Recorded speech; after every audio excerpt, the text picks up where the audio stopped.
ചെന്ന് പുറത്ത് പോയവിടെ ചെന്ന് ആണിങ്ങ പുറടെയൊന്നും ഭേദാക്കണ്ട പെണ്ണിങ്ങ. ഞാനൊരു സ്ഥലത്ത് കേട്ട് ഇവിടെ എല്ലാവർക്കും ഒരു മംഗലല്ലേ, രണ്ട് മംഗലായ എല്ലാവരും ഈ നാട്ടില് അല്ലേ. ആ പെണ്ണിങ്ങ ജാസ്തി ആണിങ്ങ പുറത്ത് നമുക്ക് നമ്മുടെ മനസ്സിൽ അങ്ങനല്ലേ തോന്നുന്നു. കാരണം എല്ലാവരും രണ്ടും മൂന്നും മംഗലം കഴിഞ്ഞിട്ടുണ്ടാവും. അങ്ങനെ സാധാരണ സ്വാഭാവികമായിട്ടുണ്ടാകുന്ന ഒരു വിഷയമാണ്. അപ്പൊ ഏതായാലും ഇവിടെ അൽഹംദുലില്ലാഹ് ആളുകൾ നന്നായിട്ടുണ്ട്. ഇതിപ്പോ ഒരു മജ്‌ലിസിൽ ഇരിക്കുകയാണെങ്കിൽ കസേര വെച്ചിരിക്കുമ്പോൾ വലിയ മജ്‌ലിസായി കാണും. പള്ളിന്റെ ഉള്ളിൽ കുറച്ച് ആൾ കാണുന്നെങ്കിലും സാധാരണ കസേരയിൽ ഇരിക്കുമ്പോൾ വലിയ മജ്‌ലിസായി കാണും. ഏതായാലും ഇത്രയും ആളുകൾ കൂടിയത് വളരെ സന്തോഷമാണ്. അല്ലാഹു സുബ്ഹാനഹു വ തആല ഇനിയും ഇത്തരം മജ്‌ലിസുകൾ സ്നേഹിച്ചുകൊണ്ട് വരാനുള്ള മനസ്സ് നമുക്കും നമ്മുടെ മക്കൾക്കും അല്ലാഹു നൽകട്ടെ. കാരണം നാളെ നമ്മുടെ കുട്ടികളുടെ 5ാം ക്ലാസ്സും 7ാം ക്ലാസ്സും 10ാം ക്ലാസ്സും ഒക്കെ പഠിക്കുന്ന പബ്ലിക് പരീക്ഷയാണ് മദ്രസയിലൊക്കെ നടക്കുന്നത്. കുട്ടികളൊക്കെ അതിൽ പഠിക്കാനുള്ള ഒരുക്കം ഉണ്ടായിരിക്കും. കുറെ കുട്ടികളൊക്കെ വരാത്തത് സന്തോഷമാണ്. ഏതായാലും അത് പഠിക്കേണ്ടതുള്ള പ്രധാനപ്പെട്ട വിഷയമാണ്. ഇനിയും എന്റെ ഉമ്മപെങ്ങന്മാരോട് പറയാനുള്ളത്, നാളെയുള്ള ദിവസങ്ങൾ, നാളെ രാവിലെയും അതുപോലെ നാളെയും മറ്റന്നാളായിട്ട് 2 ദിവസം പൊതുപരീക്ഷ നടക്കുമ്പോൾ നിങ്ങളുടെ മക്കളെ അതിലേക്ക് നിങ്ങൾ തയ്യാറാക്കണം. നല്ല നിലക്ക് രാവിലെ എന്തില്ലെങ്കിൽ എപ്പോഴും സുബഹിക്ക് കളിക്കുന്നെങ്കിൽ നാളെയെങ്കിലും ഒരു സുബഹിക്ക് താഹജ്ജുദിന് മുന്നേ എഴുന്നേറ്റിട്ട് നല്ല കട്ടൻ ചായ കൊടുത്തിട്ട് 2 രണ്ടരക്കാലത്ത് നിസ്കരിപ്പിച്ചിട്ട് അവിടെ എന്നിട്ട് 7 മണിക്കാണോ മദ്രസ പരീക്ഷ തുടങ്ങുന്ന സമയം വരെ ഇരുത്തിയിട്ട് ഉമ്മമാർ ആ മക്കൾക്ക് പഠിപ്പിച്ചു കൊടുക്കണം. അത് നമ്മുടെ ബാധ്യതയാണ്. കാരണം പിന്നീട് മദ്രസയിൽ എന്റെ കുട്ടി ഫൈലായില്ല എന്ന് പറഞ്ഞിട്ട് ബേജാറാക്കിയിട്ട് സങ്കടപ്പെട്ടിട്ട് കാര്യമില്ല. നമ്മൾ എന്താക്കണം? അധ്വാനിക്കണം. നമ്മുടെ ഒരു കൊല്ലം ഏകദേശം ശവ്വാൽ കൊണ്ട് തുടങ്ങിയ പാഠഭാഗങ്ങളൊക്കെ ഇപ്പൊ ഏകദേശം 10 മാസത്തോളമായല്ലോ. അപ്പൊ തുടക്കത്തിൽ പഠിച്ച കാര്യങ്ങളൊക്കെ കുട്ടികളാക്കി മറക്കും. സ്വാഭാവികമല്ലേ? നമുക്ക് കുട്ടികളെ വിമർശിച്ച കാര്യമില്ല, നമ്മളെ ഓർമ്മപ്പെടുത്തണം. നമുക്ക് തന്നെ വീടിന് വയത് കഴിഞ്ഞിട്ട് നാളെ ഇന്ന് ഞാൻ കുറെ വയത് പറഞ്ഞു, നാളെ സമയത്ത് എന്തൊരു അവസ്ഥ ഇന്നലെ കേട്ട നിങ്ങൾക്ക് ചെല്ലാൻ കഴിയോ? അല്ല, ഞാൻ ചോദിക്കാണ്, നിങ്ങൾക്ക് പറയാൻ കഴിയും. ഇന്ന് നാളെ സുബഹി വേണ്ട, ഇന്ന് വാത് കഴിഞ്ഞിട്ട് പറക്കാൻ നമുക്ക് എഞ്ഞായി മറിക്കാൻ നക്ക് പറകായിട്ട് എന്തൊരു ഉസ്താദ് ചൊന്നേ. ഉസ്താദ് ചൊന്നതിന് ആർച്ചനാക്കി ഉസ്താദ് 3 ഗಂಟೆ വാതാക്കിനെങ്കിൽ 5 ഗಂಟೆ ചെല്ലാറുണ്ടോ പോയിട്ട് ഓർമ്മയിരിക്കല. കാരണം നമ്മൾ സുഖരാണ്. കുട്ടികൾ അങ്ങനെ തന്നെയാണ്. കുട്ടികൾ കളിയുന്നത്, കുട്ടികളുടേതായ സ്വഭാവം അവർക്കുണ്ടാവും. പക്ഷെ അതിന് ശരിയാക്കി കൊടുക്കേണ്ടത് മാതാപിതാക്കളാണ്. അതുകൊണ്ടാണ് 15 വയസ്സ് വരെ നമ്മളെ കയ്യിലേക്ക് അല്ലാഹു ഒരു അമാനത്തായി ഏൽപ്പിച്ചത്. 15 വയസ്സ് വരെ ഏകദേശം കാര്യങ്ങൾ പഠിച്ചിട്ടുണ്ടാവും. 10ാം ക്ലാസ് പഠിക്കുന്ന കുട്ടിയാണെങ്കിൽ ഏകദേശം 15-16 വയസ്സ്, അതിനപ്പുറം ഉണ്ടാവില്ലല്ലോ. ആ കുട്ടികളൊക്കെ ശരിപ്പെടുത്തിയിട്ട് അവർക്ക് വേണ്ടിയുള്ള ട്രെയിനിങ്ങും അവർക്ക് വേണ്ട വ്യവസ്ഥകളൊക്കെ ഉണ്ടാക്കി കൊടുക്കേണ്ടത് മാതാപിതാക്കളാണ്. മാതാപിതാക്കളാകുന്ന നമ്മളത് ശ്രദ്ധിച്ചില്ലെങ്കിൽ കുട്ടികൾ ശ്രദ്ധിക്കൂല. പൊരയിൽ എങ്ങനെയാണ് അതനുസരിച്ചിട്ട് നമ്മുടെ മക്കളുണ്ടാവും. മഹാന്മാർ പറയുന്നു, അൽ വലദു സിർറു അബീഹി എന്ന് പറഞ്ഞാൽ ഉപ്പാന്റെ കോപ്പിയാണ് മോന്. ഉപ്പാന്റെ കോപ്പിയാണ്. അപ്പൊ ഉപ്പ എങ്ങനെ അതനുസരിച്ചിട്ടേ ഉണ്ടാവും. അപ്പൊ നിങ്ങൾ ചോദിക്കും, അപ്പൊ ഉപ്പ ആലിം അല്ലെങ്കിൽ മക്കാലിമാന്നല്ലേ? അല്ലെങ്കിൽ ഉപ്പ ആലിമായിട്ട് മക്കാലിമാവാത്തറുണ്ട്. അപ്പൊ അതങ്ങനെ കോപ്പി എങ്ങനെ വരുന്നത്? അതായത് അതിന് മഹാന്മാർ പറയുന്നത് ഏതെങ്കിലും ഒരു സ്വഭാവം ഉപ്പാന്റെ സ്വഭാവം മക്കൾക്ക് ഉണ്ടാവും. അത് ഏതാണ്? നല്ലത് വന്നാൽ രക്ഷപ്പെട്ടു. ഉപ്പാന്റെ നന്മയും തിന്മയും ഒക്കെ ഉണ്ടാവും. ഉപ്പാന്റെ നമ്മളൊക്കെ മാതാപിതാ ഉപ്പമാരല്ലേ നമ്മളിൽ കുറെ നല്ല കാര്യം ഉണ്ടാവും, ചീത്ത കാര്യം ഉണ്ടാവും. പക്ഷെ മക്കള് കോപ്പി അടിക്കുന്ന ഏതെങ്കിലും ഒന്ന് അതങ്ങനെ തന്നെ വരും. ഭാരതത്തിൽ നമ്മൾ പറയുന്നില്ല ഒട്ടുഗുണം. നമ്മൾ സാധാരണ നമ്മൾ പറയുന്നില്ല അതല്ല ഒട്ടുഗുണം. ഒട്ടുഗുണം എന്നുള്ളത് എന്താണ്?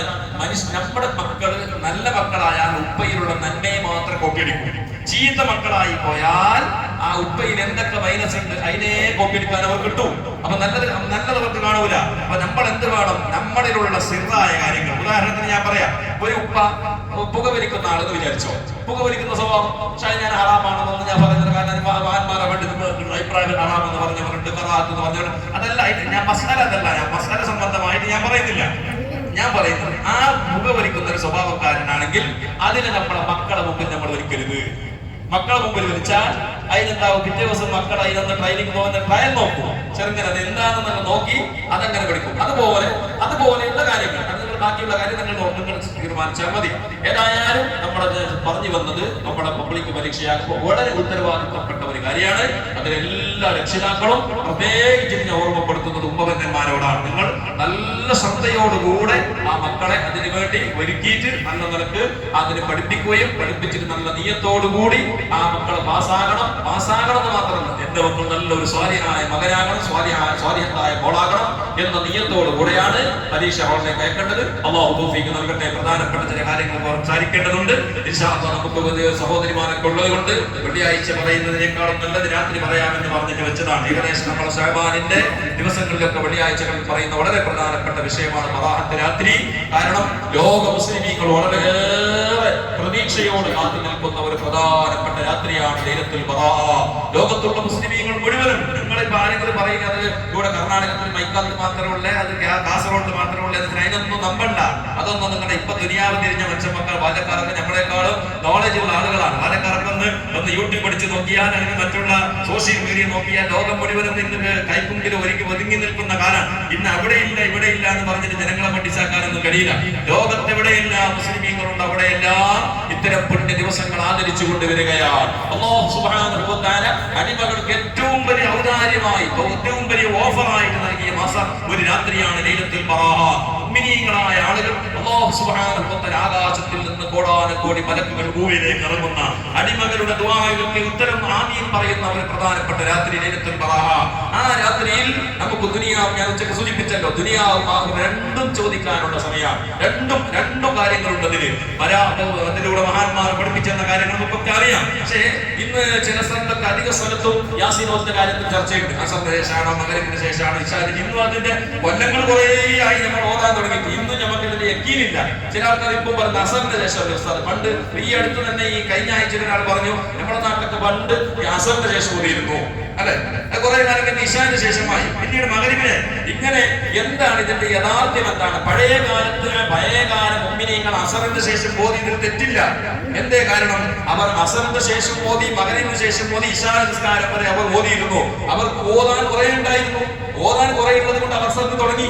കാരണം അവർക്ക് മഗ്‌രിബ് ഇശാന്റെ ഇടയിൽ 1 മണിക്കൂർ കൊണ്ട് തീരുന്നതല്ല. അവർക്ക് ചൊല്ലാനുള്ള ദിക്റുകളൊക്കെ, അവർക്ക് ഓതാനുള്ളത് പതിവായി ഓതുന്ന ഔറാദുകൾ, അതുപോലെ തന്നെ സൂറത്തുൽ മുൽക്ക്, സൂറത്തുൽ വാഖിഅ, ഇതെല്ലാം പതിവാക്കുന്നവരായിരുന്നു. അപ്പൊ അതുകൊണ്ട് അവർ അസർ നിസ്കാരത്തിന് ശേഷം തന്നെ ഇരുന്ന് തുടങ്ങിയിട്ട് മഗ്‌രിബ് കഴിഞ്ഞിട്ട് മഗ്‌രിബിന്റെ ഇശാന്റെ ബാങ്ക് വരെ ഓതിയിരുന്നു.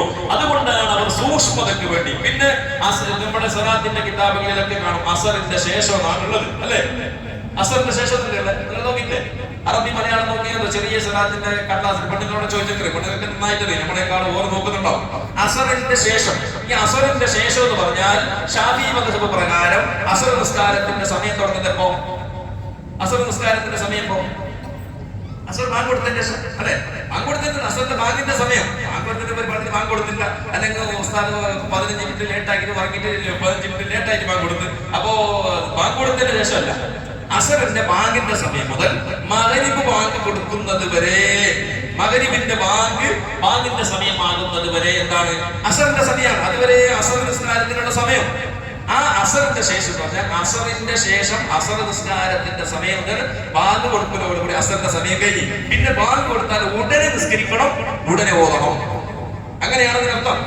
അസറിന്റെ മഗ്‌രിബ് നിസ്കാരം കഴിഞ്ഞിട്ട് പിന്നെ ലേറ്റാക്കാൻ പാടില്ല, പിന്നെ വൈകിപ്പിക്കാൻ പാടില്ല. മഗ്‌രിബ് നിസ്കാരത്തിന് സുന്നത്ത് നിസ്കാരത്തിന് റവാത്തിബ് കഴിഞ്ഞാൽ ഉടനെ ഇരുന്ന് മഹാന്മാർ പറയുന്ന അതിന്റെ ഇടയിൽ ദുനിയാവിന്റെ ഒരു സംസാരം ഉണ്ടാകാൻ പാടില്ല. ഒരു നിരക്കും അങ്ങോട്ടും ഇങ്ങോട്ടുള്ള ഇൽത്തിഫാത്തുകൾ ഉണ്ടാകാൻ പാടില്ല. കാരണം അത്രയും കൃത്യനിഷ്ഠതയോടുകൂടെ നമുക്ക് എന്ത് ഇത്തരം ഓതിട്ട് നമുക്ക് കിട്ടാതെ, ഞമ്മ ഇത്തരം കാലം നമുക്ക് ഓതിട്ട് എന്താ നമുക്ക് ഒരു ബറാഹത്തിന്റെ ഓഫർ കിട്ടാതെ ഞമ്മ ഓതിന്. പക്ഷെ അതിന്റെ സൂക്ഷ്മതയോടുകൂടെ ഓതിയില്ല. അപ്പൊ അധിക സന്ത് പെണ്ണുങ്ങൾ, ആണുങ്ങൾ ഇപ്പൊ മഗ്‌രിബിന് ശേഷം പള്ളിയിലൊക്കെ വരുന്നത് കൊണ്ട് എന്റെ കൃത്യതയോടുകൂടെ ഓന്ന്. അധിക സന്ത് പെണ്ണുങ്ങൾ ഓന്നെങ്ങനെ? മഗ്‌രിബ് ബാങ്ക് കൊടുത്തതിന് ശേഷം ഉണ്ടാവും ബാത്റൂം ഒരു വലിയ ഒതുകൊടുത്തിട്ട് വന്നിട്ടാകുമ്പോൾ ചിലപ്പോൾ പറയുന്ന കോള് വരും, അല്ലെങ്കിൽ കിടാക്കളുടെ ശബ്ദം ഉണ്ടാവും. അതിനെല്ലാം ശരിയാക്കാൻ വേണ്ടി പോയിട്ട് നോക്കുമ്പോൾ 7:30 മണിയായി, അല്ലെങ്കിൽ ഒരു 7 മണിയായി. ഓരോന്നായി പിന്നെ നിസ്കരിക്കാൻ പോയി. അങ്ങനെ നിസ്കരിച്ചിട്ടായിട്ട് ഓരോന്ന് അങ്ങോട്ടും ഇങ്ങോട്ടും തിരിഞ്ഞ് പറഞ്ഞിട്ടൊക്കെ അശ്രദ്ധയിലാകുമ്പോ ഇവിടെ എന്തായി 3 യാസീൻ ഓതാനുള്ള സമയമില്ലാതെയായി പലപ്പോഴും. അല്ലെങ്കിൽ അതിന്റെ ഇടയിൽ ഉണ്ടാവും ഒരു യാസീൻ ഓതിട്ടാണ് ഖുർആൻ അങ്ങനെ പകുതി മടക്കുന്നത്, പേജിന് അങ്ങനെ തന്നെ മടക്കുന്നത്. 4 മടക്കിങ്ങനെ കടലാസ് കയറിട്ട് പോകും. ഖുർആന്റെ പേജ് എങ്ങനെ മടക്കാൻ പാടുണ്ടോ? ഖുർആന്റെ പേജ് നമ്മൾ പല പള്ളിയിൽ കുറഞ്ഞിട്ടുണ്ട്. പണ്ട് കാലത്ത് നോക്കിയെങ്കിൽ ഒരു മുസ്ലിമിൽ കുറെ സ്ഥലത്ത് മടക്കി വെച്ചിട്ടുണ്ടാവും. അതിന്റെ അടയാളം വെക്കുന്നെങ്കിൽ തന്നെ അതിന്റെ അക്ഷരമുള്ള സ്ഥലം മടക്കാൻ പാടില്ല എന്നാണ് മഹാന്മാർ പറയുന്നത്. അക്ഷരമുള്ള സൈഡ് 4 സ്ഥലമില്ല, അത് മടക്കാനല്ല, ആവശ്യമുണ്ടെങ്കിൽ അത് മാത്രം മടക്കാം. അക്ഷരം മറയുന്ന രീതിയിൽ അതിനെ മടക്കി വെക്കാൻ പാടില്ല. അതുപോലെ തന്നെ ചില സ്വന്തമായ കാലത്തൊക്കെ എന്താവും ഈ അടയാളം വെക്കുന്നുണ്ട്. പേപ്പറിന്റെ കഷ്ണം എടുത്തിട്ട്, ന്യൂസ് പേപ്പറിന്റെ കഷ്ണം എടുത്തിട്ട് എന്തായി ഖുർആനിലേക്ക് കുർത്തം വെക്കുന്നത്, അതിന് ഓതിയുടെ അപ്പുറം വെക്കുന്നത്. ഇപ്പൊ ഇനി ഗൾഫിന്റെ മുസാഫായതുകൊണ്ട് അതിനൊരു പള്ളിയുണ്ട്, അല്ലെ? ആ പള്ളിയിൽ അതുകൊണ്ട് അതിനെ വെച്ചിട്ട് ഇങ്ങോട്ട് വെച്ചാൽ മതി. പണ്ടത്തെ കാലത്ത് പൊന്നാനി നമ്മുടെ മലബാരി മുസാഫിരൊന്നും അതുണ്ടായിട്ടില്ല. അപ്പൊ അങ്ങനെ വെക്കുമ്പോ അതിനൊക്കെ പ്രത്യേകം ശ്രദ്ധിക്കണം. കാരണം അതിന് ഈ കുറെ ഫോട്ടോസ്, ചില സിനിമക്കാരെ ഫോട്ടോ ഉണ്ടാവും ഈ കഷ്ണം വെച്ച പേപ്പറിൽ. നമ്മൾ ശ്രദ്ധിക്കേണ്ട വിഷയം സൂക്ഷ്മത വേണം. അല്ല അതുപോലെ തന്നെ വേറെ എന്തെങ്കിലും അനാവശ്യമായ എഴുത്തുകളുള്ള കടലാസുകളൊന്നും ഖുർആനിന്റെ ഉള്ളിലേക്ക് ഒന്നും വെക്കാൻ പാടില്ല. പണ്ട് എന്റെ ചെറുപ്പത്തിലുണ്ടായിരുന്നു നബിലുന്റെ കയ്യിൽ ഖുർആന്റെ ഉള്ളിൽ വെക്കുന്ന ഒരു കാലം ഓർമ്മണ്ട. ഈ നബിലുല്ലേ, നബിലും തന്നെ നബിലുവിന്റെ കരിയിലെ എടുത്തിട്ട് ഇതിന്റെ ഉള്ളിൽ വെച്ചെങ്കിൽ അത് നാലിന്റെ കൈപ്പ കുഞ്ഞി വെക്കുന്നു ഖുർആനിൽ വെച്ചോളെ. ഇങ്ങനത്തെ കുറെ അന്ധവിശ്വാസങ്ങൾ അക്കാലത്തെല്ലാം പോയി. എന്നാലും ഇന്നും കുറെ സൂക്ഷ്മത കുറവുകൾ നമ്മുടെ ഉമ്മമാരിൽ വന്നു പോകുന്നുണ്ട്. അതുകൊണ്ട് ഉമ്മമാരോട് സ്നേഹത്തിന്റെ ഭാഷയിൽ പറയുന്നു, ഇൻഷാ അല്ലാഹ് വെള്ളിയാഴ്ച കഴിഞ്ഞ ശനിയാഴ്ച രാത്രിയാണ് ബറാഅത്ത് രാത്രി. ആ ബറാഅത്ത് രാത്രിയായ മഗ്‌രിബ് അസ്ർ കഴിഞ്ഞാൽ തന്നെ നിങ്ങൾ ഒരുങ്ങണം. അന്ന് പ്രത്യേകമായ ഒരു കുടിയെല്ലാം കുളിച്ച് നല്ല ഫ്രഷ് വേണം. ഫ്രഷ് ആയിട്ട് നല്ല ഡ്രസ്സ്. നമ്മള് മംഗളത്തിന് പോകുമ്പോ നല്ല ഡ്രസ്സ് ഇല്ലേ? ഇതുവരെ പുരയിൽ നിസ്കരിക്കുമ്പോ ചങ്ങായി പറഞ്ഞു, ഉസ്താദെ പുരയില് കഴുകാത്ത ചില വസ്തുക്കളുണ്ട്, അതിൽപ്പെട്ടതാണ് പെണ്ണുങ്ങളെ നിസ്കാരക്കുപ്പായം. പെണ്ണുങ്ങൾ നിസ്കാരക്കുപ്പായം ഡ്രസ്സ് ഒരുക്കോ മംഗളത്തിന് പോയിട്ട് ഇവിടുന്ന് നമ്മളെ അടുത്തുള്ള മംഗളത്തിന്റെ ഹോളിൽ പോയിട്ട് മംഗളത്തിന് പോയിട്ട് വന്നെങ്കിൽ എന്നെ ഇട്ട ഡ്രസ്സിനെ മുഴുവനും വാഷ് ചെയ്യും. ഈ നിസ്കാരക്കുപ്പായം ചിലപ്പോ 10, 15, 20 ഒരു മാസക്കാലം പിന്നെ കഴുകാൻ അങ്ങനെ തന്നെ വെക്കുന്നുണ്ടാവും. നിസ്കാരത്തിന്റെ സമയത്ത് ഏറ്റവും ശുദ്ധമായ വസ്ത്രമായിരിക്കണം. അപ്പൊ നല്ല ദിവസങ്ങൾ വരുമ്പോ നല്ല വസ്ത്രങ്ങൾ നമ്മളങ്ങനെ വെള്ളിയാഴ്ച വരുമ്പോ ഏറ്റവും നല്ല വസ്ത്രം ധരിക്കണമെന്ന് സുന്നത്താക്കി പഠിപ്പിച്ചിട്ടില്ലേ?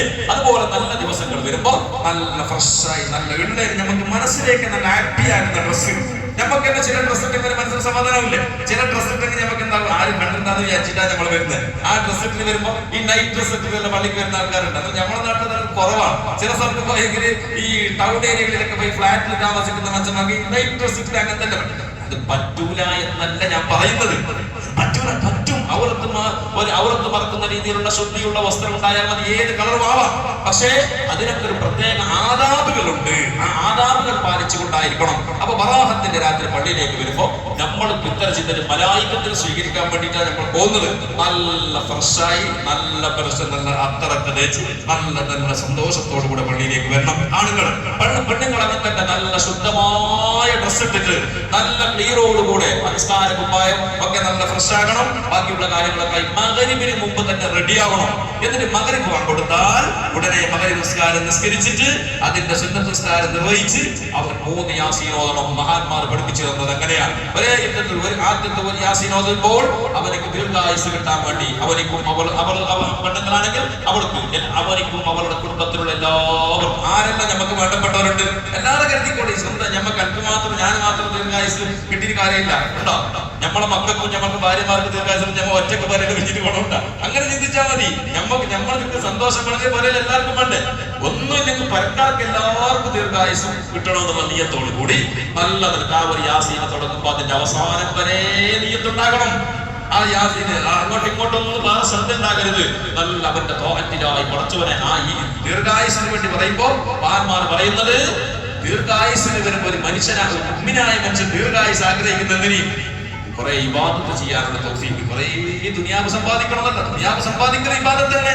ദുനിയാവ് സമ്പാദിക്കുന്ന ഇബാദത്ത് തന്നെ. അതിന് കുറെ സദഖ കൊടുത്താൽ സക്കാത്ത് കൊടുത്താൽ കൂടിയിട്ട് അത് വേറെ, അതും ഇബാദത്ത്. പക്ഷെ ഏതൊരു കാര്യം ഇബാദത്തായിട്ട് നിർവഹിക്കണം. അവർക്ക് നമ്മൾ ഇത്ര ചിന്തിച്ചാൽ മതി. വരുന്ന രാശി കിട്ടിയെങ്കിൽ 17 റക്അത്ത് ഫർദ് നിസ്കാരത്തിന് കൂടുതൽ കിട്ടിയില്ലേ? കൂടുതൽ കിട്ടിയാൽ 10 റക്അത്ത് റവാ നിസ്കരിക്കുന്നത് അത് കൂടുതൽ കിട്ടിയില്ലേ? 2 റക്അത്ത് തഹജ്ജുദ് നിസ്കരിക്കുന്നത് വരുന്ന കൂടുതൽ ജീവിച്ചെങ്കിൽ അത്ര കിട്ടിയില്ലേ? അങ്ങനെ ചിന്തിക്കുമ്പോൾ നമ്മുടെ ആയുസ്സിന് ബർക്കത്തിന് വേണ്ടി ആയുസ് ദൃഢമാകുമ്പോൾ നമ്മൾ ചിന്തിക്കുന്നത് കുറച്ചോടെ ഇബാദത്തുകൾ കൂടുതലാക്കാൻ. ഒരു തഹജ്ജുദ് നിസ്കാരത്തിന്റെ കൂലി മാസത്തിലേക്ക് എത്തുമ്പോൾ കിട്ടുന്നത് കിട്ടി അവന് അതിന്റെ റിസൾട്ട് കിട്ടുമ്പോൾ ചിന്തിക്കും, പഠിച്ചോനെ ഞാൻ 12 മണി കഴിച്ചിട്ട് സ്വയോടെ നിസ്കരിച്ചിരുന്നു. ഒരു 2 റക്അത്ത് തഹജ്ജുദിന്റെ കൂലി കിട്ടുമ്പോൾ 2 റക്അത്തിന്റെ കൂലി ഇത്രയെങ്കിലും പഠിച്ചോനെ ഞാൻ എത്രയോ നിസ്കരിച്ചിട്ടേനു.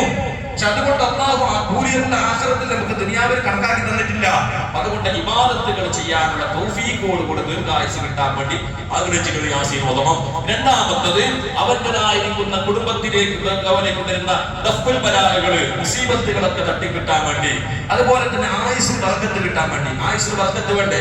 ബർക്കത്തില്ലാത്ത കുറെ കഴുതകളെ പോലെ ജീവിച്ചിട്ട് ഗുണമുണ്ടോ? നമ്മൾ ആയുസ് ബർക്കത്ത് കുറഞ്ഞ കാലമാണ് ജീവിക്കുന്നത് തന്നെ വെച്ചോ, ആയുസ് കണക്കാക്കി കിട്ടും. അതുപോലെ എന്റെ കുറഞ്ഞ കാലത്ത് ജീവിച്ച 60 കൊല്ലം ജീവിച്ചാൽ 600 കൊല്ലം ജീവിച്ചതിന്റെ ഫലം നേടിയെടുക്കാൻ കഴിയണം. ചില ആള് 90 കൊല്ലം ജീവിച്ചിട്ട് 90 കൊല്ലത്തിന് ഒരു നന്മ ചെയ്യാൻ കഴിയാത്ത എത്രയോ മനുഷ്യന്മാരുണ്ടാവൂലേ? അതല്ല, അത് അള്ളാഹ് ഓർക്കൂട്ട്. ഞമ്മ ഓരോന്ന് വിമർശിക്കേണ്ടവൻ അങ്ങനെ ഇങ്ങനൊന്നും പറയണ്ട.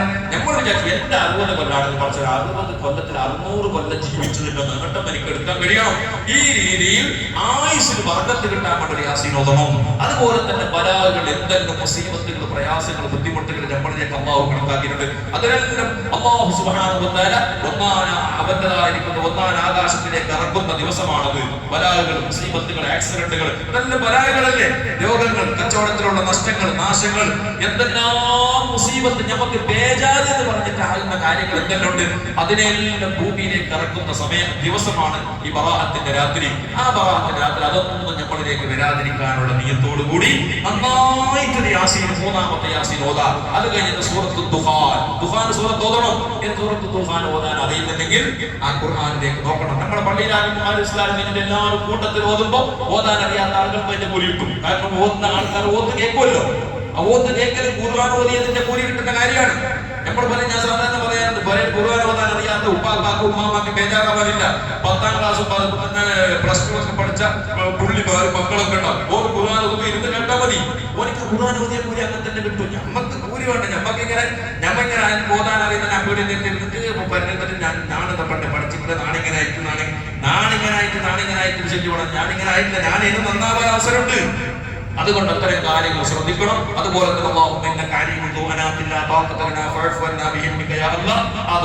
അത് 100 വട്ടം ചെല്ലുക. അതുപോലെ തന്നെ ഇപ്പൊ ഞാൻ ഓർമ്മപ്പെടുത്തുക മാത്രമാണ്. അതെല്ലാം ചെയ്ത് അങ്ങനെ എന്തായി നന്നായി ദുആ ചെയ്യണം പടച്ചവനോട്. കൂട്ടമായിട്ട് നമ്മൾ കൂട്ടു പ്രാർത്ഥന നടത്തുന്നു. ഒറ്റയ്ക്കിരുന്ന് കൊണ്ട് അള്ളാഹുവോട് ചെയ്തിട്ടുള്ള ആരുമില്ലാത്ത സമയത്ത് എല്ലാവർക്കും കുറെ റൂം ഉണ്ടാവൂലേ. അപ്പൊ ചിലപ്പോ പരയില് ഭാര്യമാർ മക്കളൊക്കെ ഉണ്ടെങ്കിൽ നമുക്ക് എന്താവും, നമുക്ക് കുറെ ആ ഒരു ഇസ്ലാസ് വാർക്കാൻ കഴിയില്ല. കാരണം മക്കളുടെ വന്നിട്ട് നമ്മൾ ഈ കണ്ടു നിന്നിട്ട് ഇങ്ങനെ കരയുന്ന ചെറിയ മക്കളൊക്കെ ചിരിക്കുമ്പോഴാണ് പറ്റി പറയാം, അപ്പൊ ബോൾ കൊണ്ടുപോകും. അപ്പൊ ആകെ കോളോ, ആകെ സീരിയസ് ആയിട്ട് ഓടി വരും അല്ലേ. അപ്പൊ അതെല്ലാം കാണാത്ത രീതിയിൽ മക്കളൊക്കെ രഹസ്യമാക്കിയിട്ട് ചില മക്കളെ വാങ്ങിയ ശേഷം ഒറ്റക്കിരുത്തുകൊണ്ട് അമ്മാവനോട് വായിക്കണം. നമ്മൾ ആവലാദികൾ അള്ളാഹുവോട് നന്നായിട്ട് പറയണം. ഒരു 10 മിനിറ്റ് സമയമെങ്കിലും അതിന് വേണമായിട്ട് നമ്മൾ മാറ്റി വെക്കണം. എല്ലാവരും കുഞ്ഞായിന്റെ പാട്ടി പോയി നിങ്ങളോട് ആ റൂമിന്റെ കഥകളെല്ലാം പഠിച്ചിട്ട് ഡോറൊക്കെ അടച്ചിട്ട് പടച്ചറപ്പിനോട് 2 റക്അത്ത് നിസ്കരിച്ചിട്ട് എന്തെല്ലാം ദുഃഖങ്ങളും എന്തെല്ലാം നമ്മളാക്കി അതിക്രമണത്തിനെങ്ങാനും അതിനെ പറയുമ്പോ അപ്പുറത്തോന്ന് കേട്ടെങ്കിലും നാട്ടിൽ നിൽക്കാൻ കഴിയില്ല. അങ്ങനത്തെ കുറ്റങ്ങൾ നമ്മൾ ചെയ്തിട്ടുണ്ടോ? നമ്മൾ എന്നിട്ട് ഈ ഞാൻ മക്കത്ത് പോയപ്പോൾ പോയ അനുഭവം പറഞ്ഞു. അങ്ങനെ ഇത് ഞാൻ കണ്ടതല്ല, എന്നോടൊരാൾ പറഞ്ഞതാണ്. അപ്പൊ ഈ മക്കത്ത് പോയിട്ട് ധൈര്യത്തിൽ വെച്ചെന്ന് പറയും. എന്താ പറയുക, അപ്പുറത്തുള്ളത് മലയാളിയാ, ഹിന്ദിക്കാരനാ, ഇംഗ്ലീഷുകാരനെന്നറിയില്ല. അങ്ങനെ ഒരു ചങ്ങായി എന്തായി, ഓന്റെ വേഷം കണ്ടപ്പോ ഓരോ ഇംഗ്ലീഷുകാരനെ പോലെ കണ്ടിട്ട് അപ്പുറത്തോന് ഭയങ്കര എന്നിട്ട് പറയുന്നു. അങ്ങനെ എന്നോട് വന്നിട്ട് പറയുന്നേ, ഓര് പറയുന്നെങ്കിൽ ഞാൻ ചിന്തിച്ചു എന്തിന് മക്കത്തേക്ക് വന്ന് ഞാൻ ചിന്തിച്ചു ഓരത്തരം ഒരാൾക്ക് അതിക്രമത്തിന്. കാരണം ചില മനുഷ്യന്മാർക്ക് മല്ല പറയാൻ അറിയില്ല അല്ലെ. ഇങ്ങനെ വിശ്വാസം പറയാൻ ഇങ്ങനെ വെച്ചിട്ട് കാരണം ഈ ഇൻട്രസ്റ്റ് കൂടുമ്പോൾ ജോറായിട്ട് വരും. അങ്ങനെ ഓരോ കുറ്റങ്ങൾ എണ്ണീറ്റ് പറയുമ്പോൾ മറ്റൊരു ചിന്തിച്ചോലോ. അപ്പൊ ഞാൻ പറഞ്ഞു, നീയാണ് ഏറ്റവും വലിയ എട്ടം. കാരണം ഓൻ പന്നിനെ തീർക്കാനല്ലേ, പക്കത്തേക്ക് പന്നിനെ തീർക്കാനല്ലേ. അതിന് നീ കേട്ടത് നിന്റെ കുറ്റാണ്. നീ കേട്ടത് നീ പറയാൻ പാടില്ല. പക്ഷെ നീ ആളെ പറയാത്തത് കൊണ്ട് പ്രശ്നമില്ല. അതേസമയം ഞാൻ ഓനെ കിട്ടും അറിയുന്നവരെക്കാരും നാട്ടിലുണ്ടായിരിക്കും എന്താണ്ടി ഓന്റെ കുറ്റത്തിന്റെ ഓന്റെ അടുത്തുണ്ടായിരിക്കും എന്തായിരിക്കട്ടെ അവസ്ഥ. ഓൻ വന്നിട്ട് ഈ നാട്ടിൽ പാടില്ല. അപ്പൊ അങ്ങനെ നമ്മളെന്താ അമ്മാനോട് എല്ലാം പറയാം.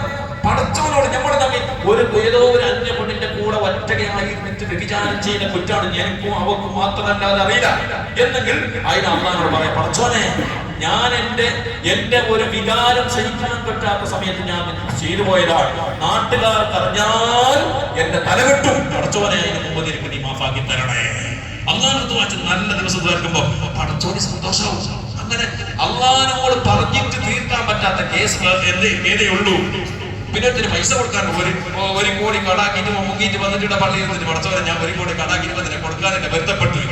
അതല്ലതല്ലോ, അത് ഞാനും ആയിട്ടുള്ള ഇടപാടല്ല. അത് ഇടപാട് വന്നത് ഓനോട് പോയിട്ട് ശരിയായി ഓനോട് പോയിട്ട് പൊരുത്തപ്പെട്ടിട്ട് ഓനോട് കൊടുക്കാനില്ല വന്ന് പറയാൻ 10 ലാക്കുണ്ട് 10 ലാക്ക് തരുന്നത് 90 ലാക്ക് പൊരുത്തപ്പെട്ടു. ഓന്റെ കാലും കൈ എന്നെ പൊടിച്ചിട്ട് പൊരുത്തപ്പെട്ട് അള്ളാഹ് പൊരുത്തപ്പെടും. ഓനോട് പോയിട്ട് ഓനെ വിളിച്ചിട്ട് ഓന്റെ ഫോൺ എടുക്കാതെ എന്നിട്ട് കടക്കാരന് ഫോൺ വിളിച്ചേക്ക് എടുക്കണ്ടേ. അങ്ങനെ ഫോൺ എടുക്കാതെ ഇരുന്നിട്ട് മോനെ കാണുമ്പോൾ മോന് വീട്ടോടൊക്കെ മങ്ങത്തിന്റെ പറഞ്ഞിട്ടുണ്ടെങ്കിൽ ആടുന്ന കാറിൽ നിന്ന് നല്ല നോക്കുന്നത് ഒരാടുന്ന തിരിച്ചിട്ട് പെഞ്ഞായി ഇരിച്ചിട്ട് അപ്പത്തെ പോയിട്ട് ആളെ പോയിട്ടാ പോകുന്നത്. ഇങ്ങനെയല്ല ആക്കിയിട്ട് അമ്മാരോട് പോയിട്ട് ഗുണമില്ല. ഇടപാടുകൾ തീർക്കണം. അതുപോലെ തന്നെ മനുഷ്യനുമായിട്ടുള്ള എന്തെങ്കിലും ആരെങ്കിലും ബേജാറാക്കിയിട്ടുണ്ടെങ്കിൽ എന്തെങ്കിലും ബുദ്ധിമുട്ടാക്കിയിരുന്ന വാക്കിലോ പ്രവൃത്തിയിലോ ആരെങ്കിലും ഇടങ്ങേറാക്കാതെ ആർക്കും ജീവിക്കാൻ കഴിയില്ല. നമ്മളൊക്കെ സഹജീവികളല്ലേ, എല്ലാവരും വാക്കുന്നുണ്ടാവും. അങ്ങോട്ടിങ്ങോട്ടും മനുഷ്യർക്ക് ബേജാറാത്ത വാക്കുകൾ വരും, വന്നു പോകും. അത് പെഞ്ഞായോട് കൊണ്ടുമ്പോ വരും, അപ്പന്മാർ കൊണ്ടുമ്പോ വരും, വന്നു പോകും. പക്ഷെ ആ പേരല്ല കുറ്റം. അതിനെ മരിക്കുന്നതിന് മുമ്പ് നമുക്ക് തീർക്കാൻ കഴിയണം. എന്തായി നമുക്ക് പ്രഷർ കൂടിയിട്ടാകുമ്പോ എന്തായി ഭയങ്കര ചൂടായിട്ട് നമുക്ക് പറഞ്ഞു പോയിട്ടാകുമ്പോ അപ്പുറം എത്തുമ്പോ ഓന് ബേജാറാണോ? ബേജാറാകുന്ന ഈമാനില്ലാതെ അവര് പറയുന്നത് ഈമാനുള്ള നല്ല മനുഷ്യന്മാരിൽ നിന്ന് അങ്ങനത്തെ അക്രമങ്ങളെല്ലാം വരും. പക്ഷെ വന്നിട്ട് അപ്പുറം എത്തുമ്പോ എന്താക്കണം? കുറച്ച് അരമണിക്കൂർ കഴിഞ്ഞിട്ടെല്ലാം കൂളായിട്ട് പോയിട്ട് ചായനെ കുടിച്ചിട്ട് എന്റെ ഉള്ളിൽ ഇരുന്നിട്ട് അല്ലെങ്കിൽ റൂമിന്റെ ഉള്ളിൽ ഇരുന്നിട്ട് തെറ്റുന്നല്ലേ എന്നുള്ള ഒരു ഖേദം അവർക്ക് വരണം. അത് വരുന്നില്ലേ? നിങ്ങൾക്ക് അവനവൻ മനസ്സിലാക്കിയാൽ മതി. വലിയ കുറ്റം മനുഷ്യന്മാരോടെല്ലാം ഇടങ്ങേറാക്കിയിട്ടുണ്ട്. പക്ഷെ എന്നിട്ട് എന്തില്ല, എത്ര ഇടങ്ങേറാക്കി എനിക്കൊരു കുറ്റബോധം വരുന്നില്ല. ഞാനാക്കിയത് എന്താ ശരി എന്ന നിലക്കാണ് ഞാൻ പൊരുത്തം ചോദിക്കൂല, ഞാൻ പൊരുത്തം ചോദിക്കൂല. ഈ രീതിയിലാണ് നമ്മുടെ അവസ്ഥയെങ്കിൽ അതിന്റെ ഒരേ ഒരു അടയാളാണ് ഈമാനില്ല. ഈമാന് അകന്ന പ്രകാശം കെട്ടുപോയിട്ടുണ്ട്. അതുകൊണ്ട് ഞാൻ പറയുന്നത് എന്തുണ്ടെങ്കിലും അന്നത്തെ ദിവസം പ്രാർത്ഥിച്ചിട്ട് അല്ലാഹുവിനോട് കേൾപ്പിച്ച് മടങ്ങണം. അതുപോലെ തന്നെ പിറ്റേ ദിവസം നോമ്പ് പ്രധാനപ്പെട്ട സുന്നത്താണ്. ആൾക്കാരെല്ലാം വീടിനെ തന്നെ ചോദിക്കാതെ അങ്ങനെ സുന്നത്തിന്റെ എങ്ങനെ സുന്നത്തിണ്ട എന്ത് സുന്നത്ത് ഒരുത്തന് വിശ്വാസമില്ല. ഞാനിപ്പോ ഈ അടുത്തൊരു ഒരു സലഫി ആയ ചങ്ങായിനോട് ഞാൻ സംസാരിച്ചു. അദ്ദേഹം ഭയങ്കര വാദാക്കില്ല. ഈ നാട്ടുകാരനല്ല, എന്നോട് ഈ നാട്ടുകാരൻ ആരും ഇതുവരെ വാദാക്കാൻ പറ്റില്ല. അങ്ങനെ വരാനുള്ള ബോധവുമില്ല. കാരണം ഞമ്മക്ക് ദീന്റെ കാര്യമല്ലേ പറയുന്നത്. ദീന്റെ കാര്യം പറഞ്ഞിട്ട് ഒരു വാദിക്കാനുള്ള അവർ ആരും അങ്ങാടി തെറ്റി പറയൂ. അപ്പോ അങ്ങനെ പുറത്തുള്ള ചങ്ങായി അങ്ങനെ ഓനെ പെഞ്ഞായി ആണെങ്കിൽ 110 സുന്നി, ഓന് 110 സലഫി. 210 എങ്ങനെ നിങ്ങൾക്ക് അറിയാമല്ലോ. രണ്ടും ഭയങ്കര അങ്ങനെ എന്തായി? അങ്ങനെ പെഞ്ഞായി പറഞ്ഞു നോമ്പ് നോക്കണോ? അങ്ങനെ ഓർക്ക് പെഞ്ഞായിനോട് ഭയങ്കര മഹബത്ത്. പെഞ്ഞായി ചിലർക്ക് അങ്ങനെ ഉണ്ടാകും. ഈ പെഞ്ഞായി ചെന്ന് പൈലായവനെ മനുഷ്യന്മാരുണ്ട്. എല്ലായിടത്തും നാട്ടിലെ രാജാക്കന്മാരായിട്ട് നാട്ടിലെല്ലാം ഇറങ്ങിയത്. പെഞ്ഞായിന്റെ എത്തുമ്പോ പൈലാതെ എത്ര മനുഷ്യന്മാർക്കറിയാം, എത്രയോ മനുഷ്യന്മാർ. അതായത് ചങ്ങായി ഇപ്പൊ തന്നെ പറഞ്ഞു ആളെ പറയാതെ പറയാലോ. ഒരു ചങ്ങായി എന്തായി ഒരു സ്ഥലത്തേക്ക് ഒരു ആജിയാറെ കാണാൻ വേണ്ടി പോയി. ആജിയാർ എന്തായി പൈസ കൊടുക്കാത്ത സമയത്ത് പറഞ്ഞ് ഉള്ളിൽ പോയിട്ട് എന്തായി പെഞ്ഞായിനെ കൊണ്ട് പറയിപ്പിച്ചു. പെഞ്ഞായി പറഞ്ഞിട്ടപ്പോ കൊടുക്കിന്ന് പറഞ്ഞു. അപ്പയാളെ ബഹീനൊന്നുമില്ല. അപ്പൊ ഈ കാണാൻ ബുദ്ധിമുട്ട് പ്രയാസമൊന്നുമില്ല. പെഞ്ഞായി പറഞ്ഞിട്ടപ്പോ കൊടുത്തു. അങ്ങനെ പെഞ്ഞായിമാർ അനുസരിക്കേണ്ട ചില കാര്യങ്ങളുണ്ട്. അതിൽ അനുസരിക്കണം, നല്ല തന്നെയാണ്. അനുസരിക്കേണ്ട കാര്യത്തിൽ അനുസരിക്കട്ടെ. അത് പെഞ്ഞായി കഴിക്കുന്ന പറയാൻ അർത്ഥമില്ല. എല്ലാ കാര്യത്തിലും പെഞ്ഞായിനോട് ചോദിക്കുന്നത് അതെന്തല്ല, അതത്ര ഉചിതമായ കാര്യമല്ല. അപ്പൊ അതുകൊണ്ട് നമ്മൾ എന്ത് വേണം? അത്തരം കാര്യങ്ങളിലൊക്കെ നമ്മൾ പ്രത്യേകം ശ്രദ്ധ നമുക്ക് വേണം. അതുപോലെ മക്കളോടൊക്കെ നമ്മുടേതായിരിക്കുന്ന ഭാര്യമാരോട് മക്കളോടൊക്കെ നമ്മൾ നല്ല ഉപദേശം. അപ്പൊ ഈ പറഞ്ഞു വന്ന ഈ ചങ്ങായി എന്തായി? അദ്ദേഹം പറഞ്ഞു, അദ്ദേഹത്തിന് ഞാൻ പറഞ്ഞു നിനക്കൊരു ഓഫർ ഉണ്ട്. നീ പഠിച്ചോനെടുത്ത് നിന്റെ കണക്കില് നോമ്പ് നോക്കി ഒറ്റ കാര്യമല്ല ഓ പറയുന്നത്. സുന്നത്തില്ലാത്ത നോമ്പ് നോക്കി വിധി എത്തുന്നല്ലോ. നിനക്ക് പഠിച്ചോന്റെ അടുത്ത് കുറ്റമില്ല, പെഞ്ഞായിന്റെ അടുത്ത് സലാമത്താവാനും നിങ്ങൾക്ക് ഐഡിയ പറഞ്ഞു തരാതെ. അത് മോൻ കൂടുതൽ പഠിപ്പൊന്നുമില്ല, ഓ പേപ്പർ വായിച്ച് പഠിപ്പേ വന്നിട്ടില്ല. ഞാൻ പറഞ്ഞു നീ എന്താക്കുക, നീ ബറാഅത്തിന്റെ നോമ്പ് നോക്കണ്ട, നീ അയ്യാമുൽ ബീദ് എന്ന് പറഞ്ഞാൽ എല്ലാ മാസവും 13, 14, 15 അത് വളരെ മോക്കതായി നോമ്പ് നോക്കേണ്ട സുന്നത്തായ ദിവസമാണ്. എല്ലാ മാസവും അയ്യാമുൽ ബീദ് എന്ന് പറഞ്ഞാൽ ഈ നമ്മുടെ ചന്ദ്രന് കൂടുതൽ നല്ല പ്രകാശിക്കുന്ന സമയമല്ല, ദിനാൽ നേരെ കാണുന്നത്. ഈ 13, 14, 15 നോമ്പ് നോക്കുന്ന സുന്നത്താണ്. അത് ഏത് മുജാഹിദിനും ഏത് മറ്റുള്ള സലഫികൾക്കൊന്നും അഭിപ്രായ വ്യത്യാസമില്ല. എല്ലാവരും അംഗീകരിക്കുന്ന വിഷയം. നീ എന്താക്കി ആ നീയത്ത് വെച്ചിട്ട് നോക്കിയിട്ട് നീ എന്താ കോംപ്രമൈസ് ആണ്. നീ പെഞ്ഞായി നോമ്പ് നോക്കുമ്പോൾ നീ ഉച്ചക്ക് വയറ് നോക്കുമ്പോൾ ഒരു ബേജാറാക്കാനാക്കണ്ട. അപ്പൊ എന്താ നീ ആ നീയത്തിന് നോക്കോ. അങ്ങനെയാണെങ്കിൽ ഉസ്താദ് പറഞ്ഞിട്ട് അത് അങ്ങനെയാണ്, ഞാൻ അങ്ങനെ നോമ്പ് നോക്കാം. അപ്പൊ അങ്ങനെ ഏതെങ്കിലും രീതിയിൽ നമ്മൾ എന്ത് വേണം? അയ്യാമുൽ ബീദിന്റെ നീയത്തോടെ കൂടെയെങ്കിലും നോക്കണം. ബറാഅത്തിന്റെ നീയത്ത് കൂടി വെച്ചാൽ 2 സുന്നത്ത് കിട്ടി, അതും കൂട്ടി ഇതും കിട്ടി. അതുകൊണ്ട് നോമ്പ് നോക്കാം. അതെല്ലാം നമ്മൾ ശ്രദ്ധിക്കട്ടെ. എന്നിട്ട് ആ നോമ്പുകളൊക്കെ പൂർത്തിയാക്കി അത് കഴിഞ്ഞിട്ട് പിന്നെ കുറച്ച് ദിവസത്തിന്റെ ബറാഅത്തിന് പിന്നെ നമ്മൾ റമദാനിലുള്ളത് അതെല്ലാം നമ്മൾ ശ്രദ്ധിക്കണം എന്ന് മാത്രം ആവശ്യം. നമുക്ക് 1-2 കാര്യങ്ങൾ നമുക്ക് അല്ലാഹു സുബ്ഹാനഹു വ തആല നമുക്ക് ചെയ്ത നിഅമത്തുകൾ, ആ നിഅമത്തുകൾക്കെല്ലാം നമ്മൾ നന്ദിയുള്ളവരാകണം. അല്ലാഹു സുബ്ഹാനഹു വ തആല ചെയ്ത നിഅമത്തിലേക്ക് നമ്മൾ ഇങ്ങനെ ആകാൻ കാരണം തരും നമ്മൾ ഈ നന്ദിയില്ലാത്ത മനുഷ്യന്മാരാണ്, അല്ലെ? ഈ നന്ദി പടച്ചവനോട് നന്ദിയില്ലാത്തവർക്ക് മനുഷ്യന്മാരോട് നന്ദി കാണിക്കാത്തവർ അള്ളാഹുവിനോട് നന്ദിയില്ലാത്തവരെന്നാണ്. പടച്ചവനോട് നന്ദി കാണിക്കണം. അള്ളാഹുവിന് എത്ര വെള്ളം കുടിച്ച് നിങ്ങൾ കേട്ട് ബഹുമാനപ്പെട്ട ഹാറൂൻ റഷീദ് രാജാവ് കേട്ടിട്ടുണ്ടോ? ഹാറൂൻ റഷീദ് എന്ന് പറയുന്ന രാജാവ് ലോകത്ത് വലിയ ഭരണം നടത്തിയ വലിയ മഹാനാണ്. ആ മഹാനായ ഹാറൂൻ റഷീദ് രാജാവിന്റെ അടുക്കലേക്ക് ബഹുമാനപ്പെട്ട ഇബ്നു സമ്മാഖ് റളിയല്ലാഹു അൻഹു എന്ന് പറയുന്ന പേരുള്ള ഒരു മഹാപണ്ഡിതനുണ്ടായിരുന്നു. അദ്ദേഹം ഇബ്നു സമ്മാഖ് റളിയല്ലാഹു അൻഹു ഹാറൂൻ റഷീദിന്റെ കൊട്ടാരത്തിൽ പോയിട്ടിരുന്നു. അങ്ങനെ ഇരിക്കുമ്പോൾ ആളുകളെല്ലാം ബഹുമാനപ്പെട്ട ഹാറൂൻ റഷീദ് റളിയല്ലാഹു അൻഹുവിന്റെ അടുക്കലേക്ക് വരുന്നു. അദ്ദേഹത്തിന് ഖിദ്മത്ത് ചെയ്യുന്നു. അദ്ദേഹത്തിന് പട്ടാളമുണ്ട്, അദ്ദേഹത്തിന് കാവൽക്കാരുടെ എല്ലാം ഉണ്ട്. ശരിക്കും ശ്രദ്ധിക്കണം. ചരിത്രം പകുതിയിൽ അങ്ങോട്ടും ഇങ്ങോട്ട് ഓരോരുത്തർ അടിച്ചിട്ട് പോകുമ്പോൾ അവന്റെ ബാക്കിൽ നിന്ന് നോക്കിയെങ്കിൽ ചരിത്രം മനസ്സിലാവില്ല. ബാക്കി വിഷയം ചെല്ലുന്നവരല്ല. സ്റ്റോറി എന്തെങ്കിലും പിന്നെ അപ്പുറത്തോട്ട് കേൾക്കണോ? എന്ത് സ്റ്റോറി ചെല്ലുന്നത്? അതുകൊണ്ട് ആരും അങ്ങോട്ടും ഇങ്ങോട്ട് വെച്ചിട്ട് പോകുമ്പോൾ ഉറ നോക്കണ്ട. എന്നെ നോക്കി ചരിത്രം നല്ല സ്റ്റോറിയാണ്. കാരണം സ്റ്റോറി വേണ്ട. സ്റ്റോറി പകുതിയിൽ ഭയങ്കര സീരിയൽ എല്ലാം കാണുന്നില്ല. വരുന്ന സീരിയലുകളൊക്കെ വേണ്ടി സീരിയൽ കിട്ടിയില്ലെങ്കിൽ പിറ്റുന്ന ആകെ ബേജാറായിട്ട് എത്രയോ വേണമെന്നല്ല പാഞ്ഞോട്ട് വരുന്നില്ല നോക്കാൻ, അല്ലെ? ഇല്ല കഴിഞ്ഞ അപ്പുറത്തെ കേട്ടിട്ട് അറിയുന്നില്ല. അതുപോലെ ചരിത്രങ്ങൾ നമ്മൾ കേൾക്കുമ്പോൾ ശരിക്കും ശ്രദ്ധയോടെ കേൾക്കണം. ബഹുമാനപ്പെട്ട ഇബ്നു സമ്മാഖ് റളിയല്ലാഹു അൻഹു ഹാറൂൻ റഷീദിന്റെ കൊട്ടാരത്തിലിരുന്നു. അങ്ങനെ ഇങ്ങനെ വീക്ഷിക്കുന്നു. അങ്ങനെ പെട്ടെന്ന് ബഹുമാനപ്പെട്ട ഹാറൂൻ റഷീദ് രാജാവ് തന്റെ പട്ടാളത്തിനോട് പറയുന്നു, കുടിക്കാൻ നല്ല ശുദ്ധമായ നല്ല വെള്ളം വേണം, നല്ല ഫ്രഷ് തണ്ണി വേണം. അങ്ങനെ കുടിക്കാൻ വേണ്ടി വെള്ളം കൊണ്ടുവന്നു. വെള്ളം കൊണ്ടുവന്ന പാടെ ബഹുമാനപ്പെട്ട ഇബ്നു സമ്മാഖ് റളിയല്ലാഹു അൻഹു രാജാവിന്റെ അടുക്കലേക്ക് പോയി. രാജാവ് ഇബ്നു സമ്മാഖ് തങ്ങളെ കാണലോടുകൂടി എഴുന്നേറ്റ് സ്വീകരിച്ചു. ഹാറൂൻ റഷീദ് അത്ര വലിയ ഈമാനുള്ള രാജാവാണ്.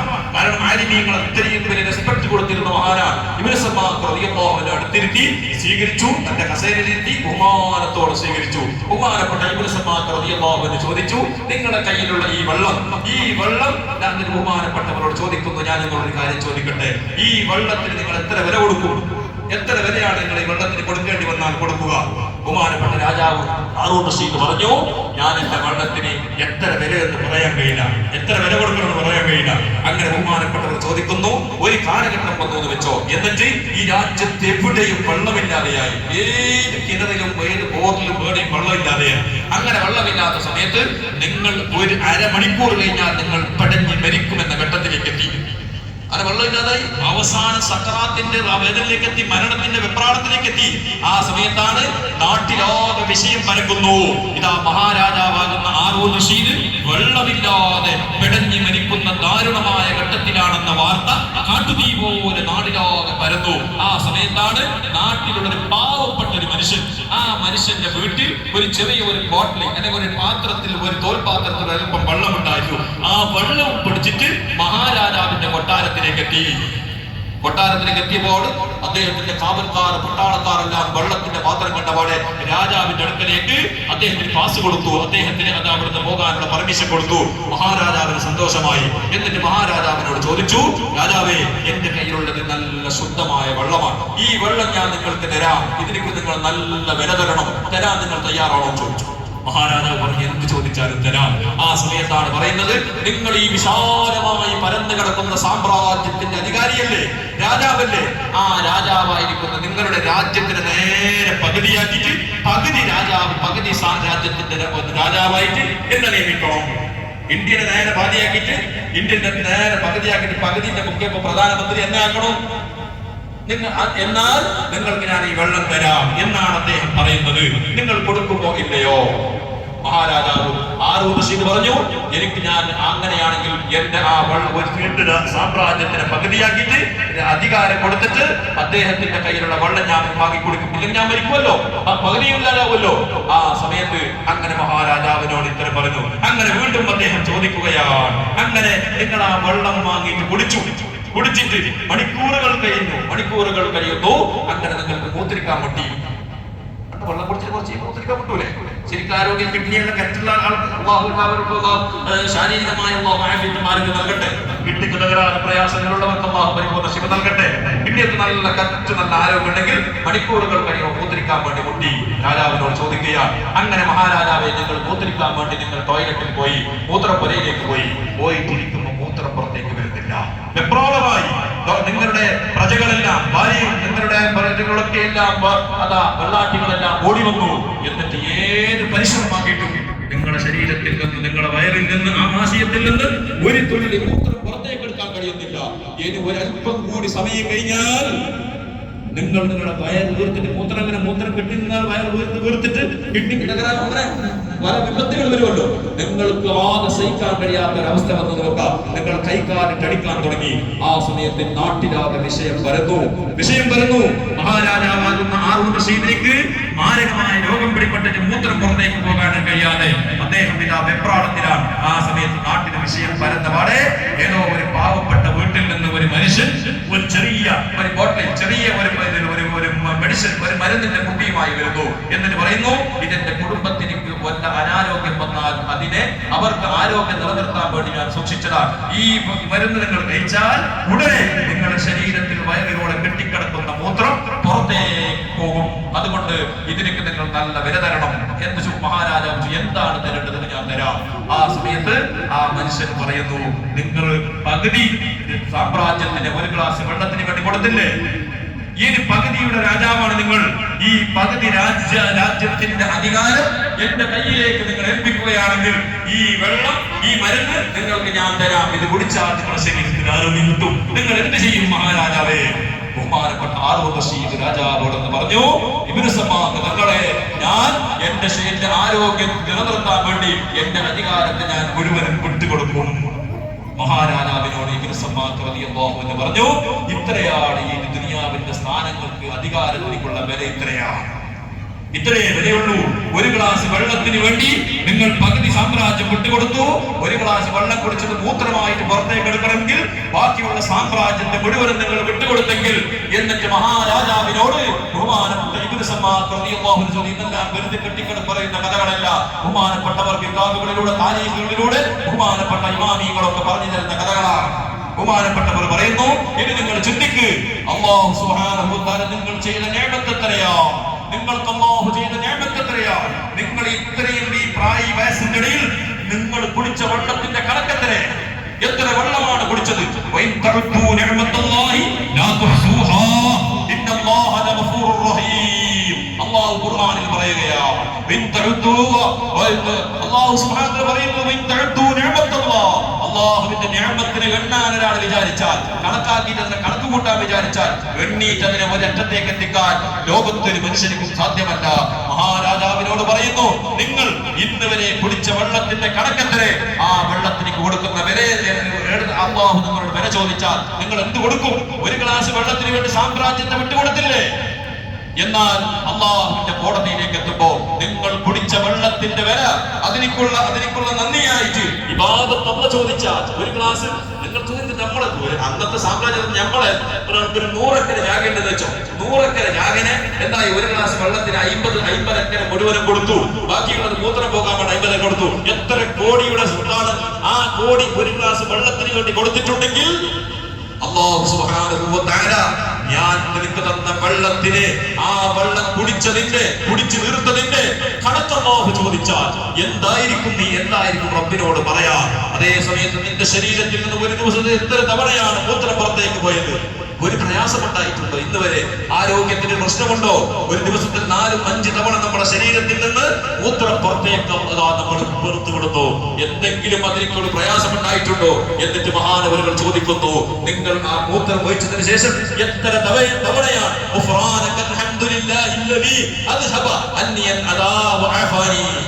എത്ര പേരുണ്ട്? ആലോചിച്ചു നോക്കി. ഇന്നിപ്പോ പള്ളിയിലേക്ക് വരുമ്പോ അല്ലെങ്കിൽ പള്ളിയിൽ കുറെ ആൾക്ക് പോയിട്ട് മുദ്രിക്കാൻ പോയി ടോയ്ലറ്റിൽ പോയിട്ട് വന്നില്ലേ? അത് കഴിഞ്ഞിട്ട് പുറത്തേക്ക് വരുമ്പോ വന്ന് വലത് കാല് വെച്ചിട്ട് പുറത്തേക്ക് വന്നിട്ട്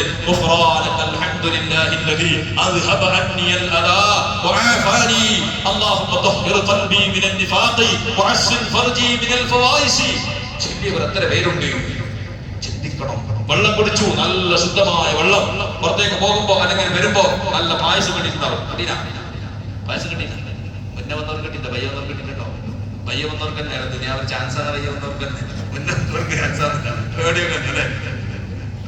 അപ്പൊ ഏതായാലും എനിക്ക് പോകുമ്പോ കിട്ടിയിട്ട് അതെന്തായി ഈ നമ്മൾ പായസം കുടിച്ചിട്ട് ഉപ്പ് ജാസ്തി, വെള്ളത്തിന് ജാസ്തി, ഇത് 10 ഇട്ടതല്ലേ എന്റെ ക്ലാസ്സിന് ഒരു അള്ളാന്റെ പള്ളിയിൽ നിന്നുള്ള ബോധം പോലും ഇല്ല.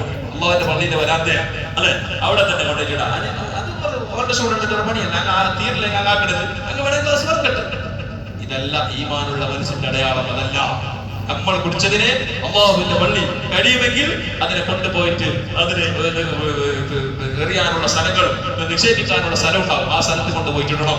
എന്റേത് പിന്നത്തെ ചെയ്യണ്ട എന്ന രീതിയിൽ അങ്ങനെ അതെല്ലാം കഴിഞ്ഞിട്ട് കുടിച്ചിട്ട് അൽഹംദുലില്ലാഹ് എന്ന് പറയുന്നവർ എത്ര പേരുണ്ട്? ഒരു ഗ്ലാസ് വെള്ളം കുടിച്ചു, ആ വെള്ളം കുടിച്ചാൽ എത്ര?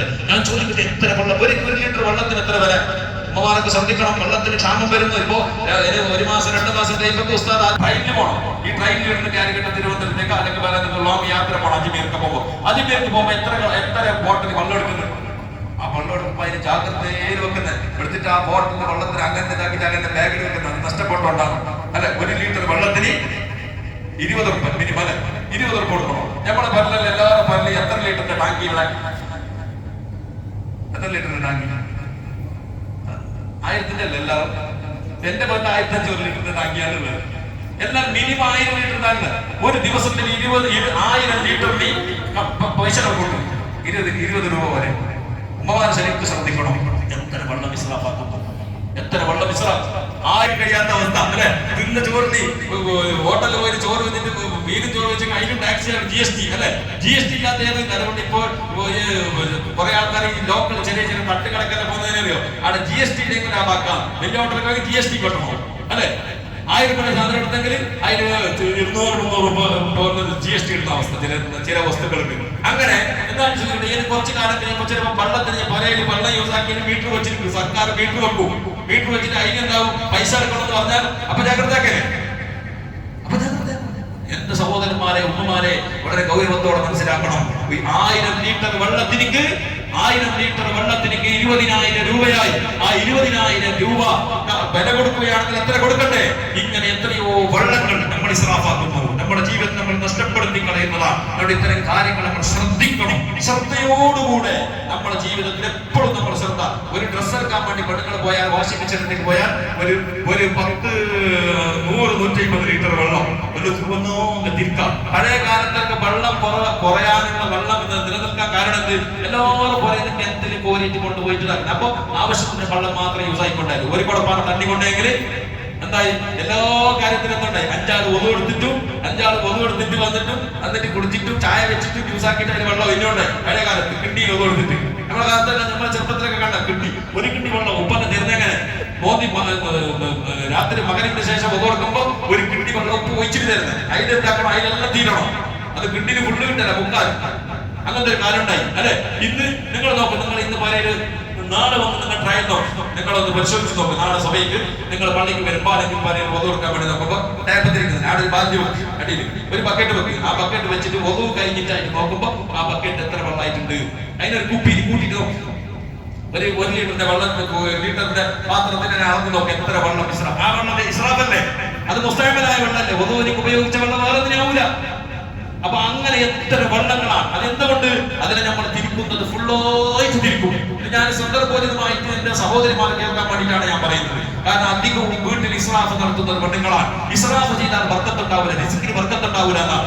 ഫുഡ് എത്ര വേണമെങ്കിലും തിന്നിട്ട് കൂടുതൽ അതിനെ ചാടിയാൽ വെറുപ്പ്, അതിനെ വേസ്റ്റ് ആക്കിയാൽ ബർക്കത്തുണ്ടാവില്ല. ഹോട്ടൽ നിന്നൊക്കെ പാർസൽ വാങ്ങുമ്പോൾ പ്രത്യേകം ശ്രദ്ധിക്കണം. അല്ല ഹോട്ടൽ നമ്മുടെ നിങ്ങൾ വന്നാകെ ചാടുന്നതന്നെ ഒരാക്കിയത് എങ്ങനെ ചാടുന്നില്ല. ഹോട്ടൽ തന്നെ ഇടിക്കോയി തന്നെ വേണ്ടത് രണ്ടാളുണ്ടെങ്കിൽ ഇടിക്കോയില് തിന്നിട്ട് ഇടിക്കോയില് 2 കോയിൽ തിന്നിട്ട് മാപ്പിളെ പെഞ്ഞായി പോന്നെ ഏസിക്കകത്ത് കുറച്ച് ഭയങ്കര ചങ്ങിയോടല്ലേ ചങ്ങി. അള്ളാഹുവിനോട് ഇതെല്ലാം ഉത്തരം പറയണ്ടേ?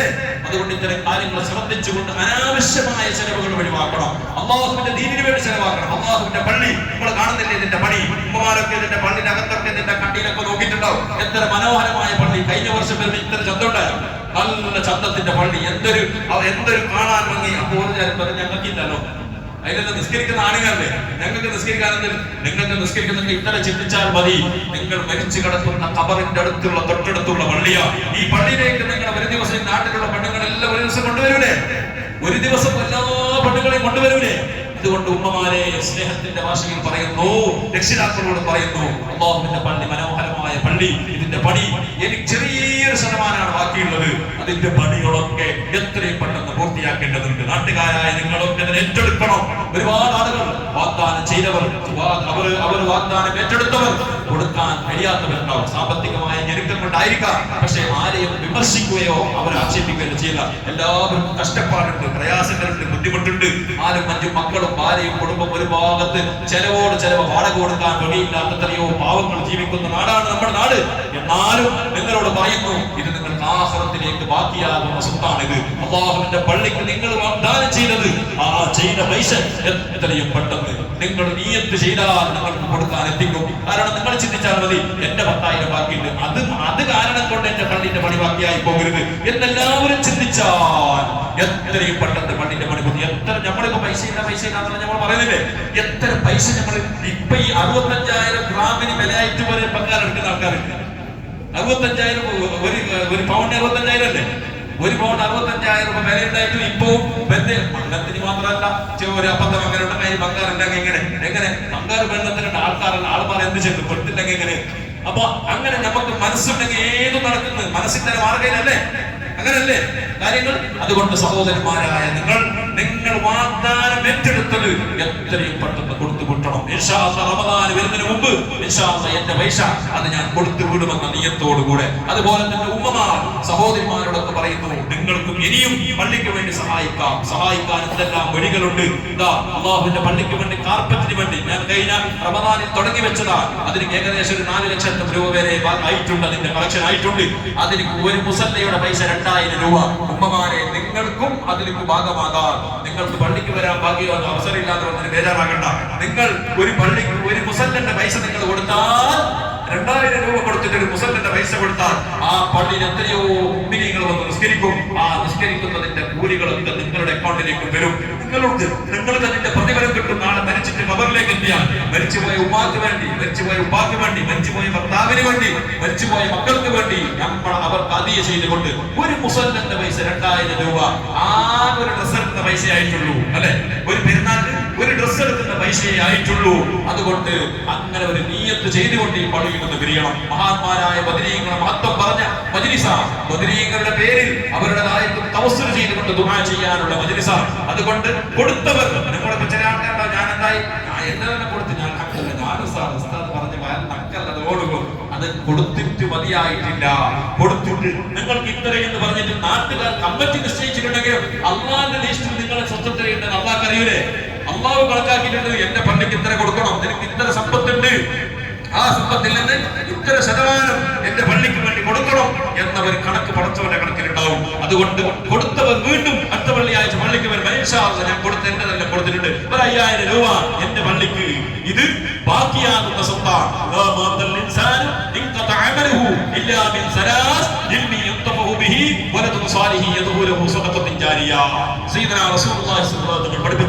മനുഷ്യൻ മരിച്ചാൽ അവനിക്ക് മരിച്ചതിന് ശേഷം ശാശ്വതമായി കിട്ടുന്ന കാര്യത്തിൽ പെട്ടതാണ് അവൻ ജാരിയായ സ്വതക്ക, അവൻ കൊടുത്ത ജാരിയായ സ്വതക്ക.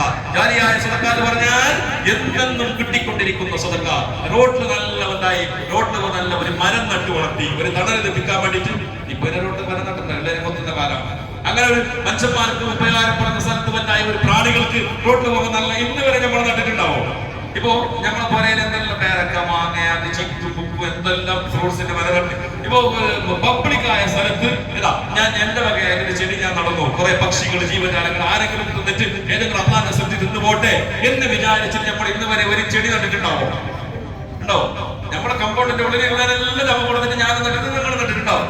ജനങ്ങൾക്ക് മഹാന്മാരൊക്കെ പറയുന്നത് അങ്ങനെ ഒരു മരം ഒരാൾക്ക് അതിയാക്കിയ, ഒരു ജീവജാലങ്ങൾക്കോ മനുഷ്യർക്കോ അതിയാക്കിയ. പഴയ കാലത്തൊക്കെ ഇതും നമ്മൾ ഇന്ന് റോഡിൽ പോകുമ്പോൾ കുറെ മാങ്ങന്റെ മരങ്ങളില്ലേ? ആ റോഡിൽ കൊണ്ട് മാങ്ങന്റെ മരത്തിന് മാങ്ങ തിന്നാൻ പറ്റൂല്ലേ? കിതാബുകൾ ചർച്ചയുണ്ട്. തിന്നാൻ പറ്റൂല്ലേ? റോഡിൽ പോകുമ്പോൾ ഇപ്പൊ കുറെ ഗവൺമെന്റ് ഇതില്ലേ, ആ ഗവൺമെന്റ് മരത്തിലുള്ള റോഡിലുള്ള മാങ്ങനെ ഇപ്പൊ കാർ നിർത്തിട്ട് കുറെ ആൾക്കാർ വെറുക്കുന്ന കാണും. കുറച്ച് കഴിഞ്ഞ കാട്ടിൽ മാങ്ങ പോകുന്ന സമയത്ത് കാർ നിർത്തിയിട്ടുണ്ടാവും കുറെ മാങ്ങ പറക്കുന്ന മനുഷ്യന്മാരെ കാണുന്നല്ലേ? അപ്പൊ അത് തിന്നാൻ പറ്റുമോ? അതിലേക്ക് ഫുഖഹായി ചില ഉപാധികൾ പറഞ്ഞു തന്നിട്ടുണ്ട്. അതായത് അതിനാരും ഇബാദത്ത് ചെയ്യാത്ത മരമാണ്. ഉദാഹരണത്തിന് ഒരു പഞ്ചായത്തിന്റെ കീഴിലുള്ള മരം, ആ പഞ്ചായത്തിന് ചിലപ്പോൾ അതിന് പഞ്ചായത്ത് ഏറ്റെടുത്തിട്ട് ആർക്കും ഏലം വിളിച്ചിട്ടുണ്ടോ, ഇത് കൊടുത്തിട്ടുണ്ടോ, ഏലം വിളിച്ചിട്ട് കൊടുത്തിട്ടുണ്ടോ, അല്ലെ? ഇത്ര പൈസ കൊണ്ട് പഞ്ചായത്ത് ഏലം വിളിച്ചിട്ടുണ്ടാവും. എന്നാൽ ആ മരത്തിന്റെ മാങ്ങ ആർക്കും തിന്നാൻ പാടില്ല. ചില പഞ്ചായത്തിലുണ്ടാവും, ചില ഏരിയയിൽ ഉണ്ടാവും, അതിന് ആര് വേണം തിന്നോട്ടെ, അതിനല്ലേ എന്തിന്റെ പൈസ പറിച്ചിട്ടുണ്ടാക്കുക. അതിനെ വിട്ടിട്ടുണ്ടെങ്കിൽ അതിനെന്തൊക്കെ ആവശ്യക്കാർക്ക് തിന്നണമെന്നല്ല, തിന്നാൽ കുറ്റമല്ല. അങ്ങനെ ചില സ്ഥലത്തൊക്കെ പള്ളിയിൽ, ചില സ്ഥലത്ത് പള്ളിന്റെ മാങ്ങന്റെ മരമുണ്ടോ? ഇപ്പൊ എന്റെ നാട്ടിലുണ്ട്, എന്റെ ജമാഅത്തിൽ കുറെ മാങ്ങന്റെ മരം, പപ്പായന്റെ മരങ്ങളൊക്കെ ഉണ്ട്. അതിനൊന്നും നിലം വിളിക്കാറില്ല. അതിനകത്ത് ജമാഅത്ത് തീരുമാനിച്ചത് ആർക്ക് വേണമെങ്കിൽ തിന്നോളാം, ആർക്ക് വേണം തിന്നോളൂ. കാരണം അത് തന്നെ കുടിച്ചിട്ട് തന്നെ ആകുന്നല്ലേ. അപ്പൊ അങ്ങനെയുള്ളതൊക്കെ എന്താക്കുക, അതിന്റെ നാഗരികങ്ങളായ ആളുകൾ എങ്ങനെയാണോ അതിനെ ഇബാദത്ത് ചെയ്യുന്നത്, ആ രീതിയിലാണ് മസ്അലകൾ കിതാബുകൾ പറയുന്നത്. പകരത്തുന്ന അപ്പോ അതുകൊണ്ട് ഇത്തരം കാര്യങ്ങൾ നമ്മൾ പറഞ്ഞു വന്നത്, ജാരിയായ സദഖ എന്ന് പറഞ്ഞാൽ പള്ളിക്ക് വേണ്ടി, കാർപ്പറ്റിന് വേണ്ടി കൊടുത്താൽ ആ കാർപ്പറ്റ് നിലനിൽക്കുന്ന കാലത്തോളം അതിന്റെ കൂലി അവന്റെ കബറിലേക്ക് കിട്ടിക്കൊണ്ടിരിക്കും. അതുകൊണ്ട് കൊടുക്കാൻ ബാക്കിയുള്ളവർ എത്രയും പെട്ടെന്ന് ഇൻഷാ അല്ലാഹ് റമദാനിന് തുടക്കത്തിൽ പൂർത്തിയായില്ലെങ്കിൽ ഇൻഷാ അല്ലാഹ് പെരുന്നാളാകുമ്പോഴെങ്കിലും അതിന് പൂർത്തിയാണ്ടേ നീയത്തുണ്ട്. നിങ്ങളൊക്കെ മനസ്സാക്കിയാൽ പണി പൂർത്തിയാവും. വിചാരിച്ചാലൊന്നുമില്ല. ഓരോരുത്തരും 25-30 ലക്ഷത്തിന് പരേതാറ് കിട്ടുന്നില്ലേ? കൂലി പണിയെടുക്കുന്നതിന് 20 ലക്ഷത്തിന് പര കിട്ടുന്നില്ലേ? കെട്ടണം. അവനൊരു പര കഴിഞ്ഞിട്ടല്ലേ പള്ളി. എന്നാലും നിങ്ങൾ നയിച്ചതിനെല്ലാം കൊടുക്കണ്ട. 20 ലക്ഷത്തിന്റെ പുര കെട്ടുന്നോനി 10,000 പള്ളിക്ക് കൊടുക്കാൻ കഴിയുന്നതെന്ന് പറഞ്ഞാൽ നമുക്ക് ദുനിയാവിന് നമുക്ക് ശാശ്വതമെന്ന് ഞാൻ വിചാരിച്ചത് കൊണ്ടല്ലേ. ഈ ഇത്രയും ലക്ഷങ്ങൾ ദുനിയാവിന് വേണ്ടി ചെലവാക്കുമ്പോൾ അള്ളാന്റെ പള്ളിക്ക് വേണ്ടി ഇപ്പൊ ബാക്കിയുള്ള കാര്യത്തിന് ഹോട്ടലിലെല്ലാം പോയി നോക്കുമ്പോൾ, ഹോട്ടലിൽ പോയി ചെലവാക്കുമ്പോൾ 500,000, 1,500,000 പ്രശ്നമില്ല. പള്ളി കൊല്ലത്തിന് ഒരിക്കൽ ഒത്തി കൊടുക്കുന്ന ആകെ അതിന് 3,500,000 ആക്കി ചെല്ലുമ്പോൾ ഓൻ യുദ്ധം തുടങ്ങും. അതെങ്ങനെ നിങ്ങൾ കേൾക്കാതാക്കിയത്? കൊല്ലത്തിന് കൊടുക്കുന്നേ. ഈ എന്നാലും ഇത്തരം കാര്യങ്ങളൊക്കെ നമ്മൾ നിരാശപ്പെടുകയാണ്. അതിൽ നമുക്ക് നമ്മൾ മാറണം. എന്നിട്ടുള്ളോ പള്ളികൾ നീയത്തനുസരിച്ച് കൊടുക്കണം. ഓന് ചെല്ലി മറ്റോന് ചെല്ലി ഓനങ്ങനെ അതൊന്നും നമ്മൾ നോക്കണ്ട. ആ രീതിയിൽ അവനെത്ര കൊടുക്കുന്നതുകൊണ്ട് ഞാൻ അവനായിട്ട് എന്താണെന്ന് പറഞ്ഞിട്ട് കൊടുക്കണ്ട. നമ്മൾ കൊടുക്കുന്നത് അള്ളാഹ്ക്ക് വേണ്ടി. അതുകൊണ്ട് ഞാൻ അവസാനമായി ചെറിയൊരു ചരിത്രം പറഞ്ഞുകൊണ്ട് ഞാൻ അവസാനിപ്പിക്കുന്നു. അള്ളാഹുവിന്റെ ദീനിന് വേണ്ടി വെച്ച മഹാന്മാരുടെ കഥ. ബഹുമാനപ്പെട്ട അബൂ ദർ ഗിഫാരി റളിയല്ലാഹു അൻഹു ചരിത്രം കണ്ട ഏറ്റവും വലിയ മഹാനാണ് അബൂ ദർ ഗിഫാരി റളിയല്ലാഹു അൻഹു. ചരിത്രത്തിൽ ഒരുപാട് സംഭവങ്ങൾ ബഹുമാനപ്പെട്ടവരെ കിതാബുകളിൽ ഉൾപ്പെടുത്തിയിട്ടുണ്ട്. അല്ലാഹുവിന്റെ റസൂൽ സ്വല്ലല്ലാഹു അലൈഹി വസല്ലം കാലത്ത് ഏറ്റവും വലിയ കോടീശ്വരനായ സ്വഹാബിയാണ്. മക്കയും മദീനയും മുഴുവനും വിലക്കെടുക്കേണ്ട പൈസ ഉണ്ടായിരുന്നു അബൂ ദർ തങ്ങൾക്ക്. സാധാരണ പൈസക്കാരനല്ല. മക്ക, മദീന, ഹിജാസ് മുഴുവനും വിലക്കെടുക്കാനുള്ള പൈസ ഉണ്ടായിരുന്ന മുതലാളിയാണ് ബഹുമാനപ്പെട്ട അബൂ ദർ ഗിഫാരി റളിയല്ലാഹു അൻഹു. ആ ബഹുമാനപ്പെട്ടവർ അവസാനം മരിക്കുന്ന സമയത്ത് അദ്ദേഹത്തിന് മയ്യത്ത് കഫൻ തുണിക്ക് പോലും പൈസയില്ലാതെയാണ് മരിച്ചത്. അദ്ദേഹം രോഗിയായി കിടക്കുമ്പോൾ തന്റെ 2 പെൺമക്കൾ, ആൺമക്കളില്ല, തന്റെ 2 പെൺമക്കളെ കൂട്ടിയിട്ട് ബഹുമാനപ്പെട്ട അബൂ ദർ റളിയല്ലാഹു അൻഹു പറയുന്നു, മക്കളെ ഞാൻ മരിക്കാൻ വേണ്ടി പോകുമ്പോ പറയുന്നു, ഞാൻ മരിച്ചാൽ എന്റെ മയ്യത്ത് കഫൻ ചെയ്യാനുള്ള തുണി പോലും എന്റെ കയ്യിലില്ല, അതിന് വാങ്ങാനുള്ള പൈസ പോലും ഇല്ല. നിങ്ങൾ മദീനയിലൂടെ നടന്നു പോകുമ്പോ കുറെ ഈത്തപ്പന തോട്ടങ്ങൾ, ഒട്ടകങ്ങൾ, കുറെ ബിൽഡിങ്ങുകൾ, കുറെ കാര്യങ്ങളൊക്കെ കാണുമ്പോ ആളുകൾ പറയും, ഇത് നിങ്ങളുടെ വാപ്പ അബൂ ദർ തങ്ങൾ പള്ളിക്ക് വേണ്ടി കൊടുത്തതാണ്, ദീനിന് വേണ്ടി കൊടുത്തതാണെന്ന് പറയുമ്പോ നിങ്ങളുടെ മനസ്സിലൊരു ഡൗട്ട് പോലും വന്നു പോകരുത്.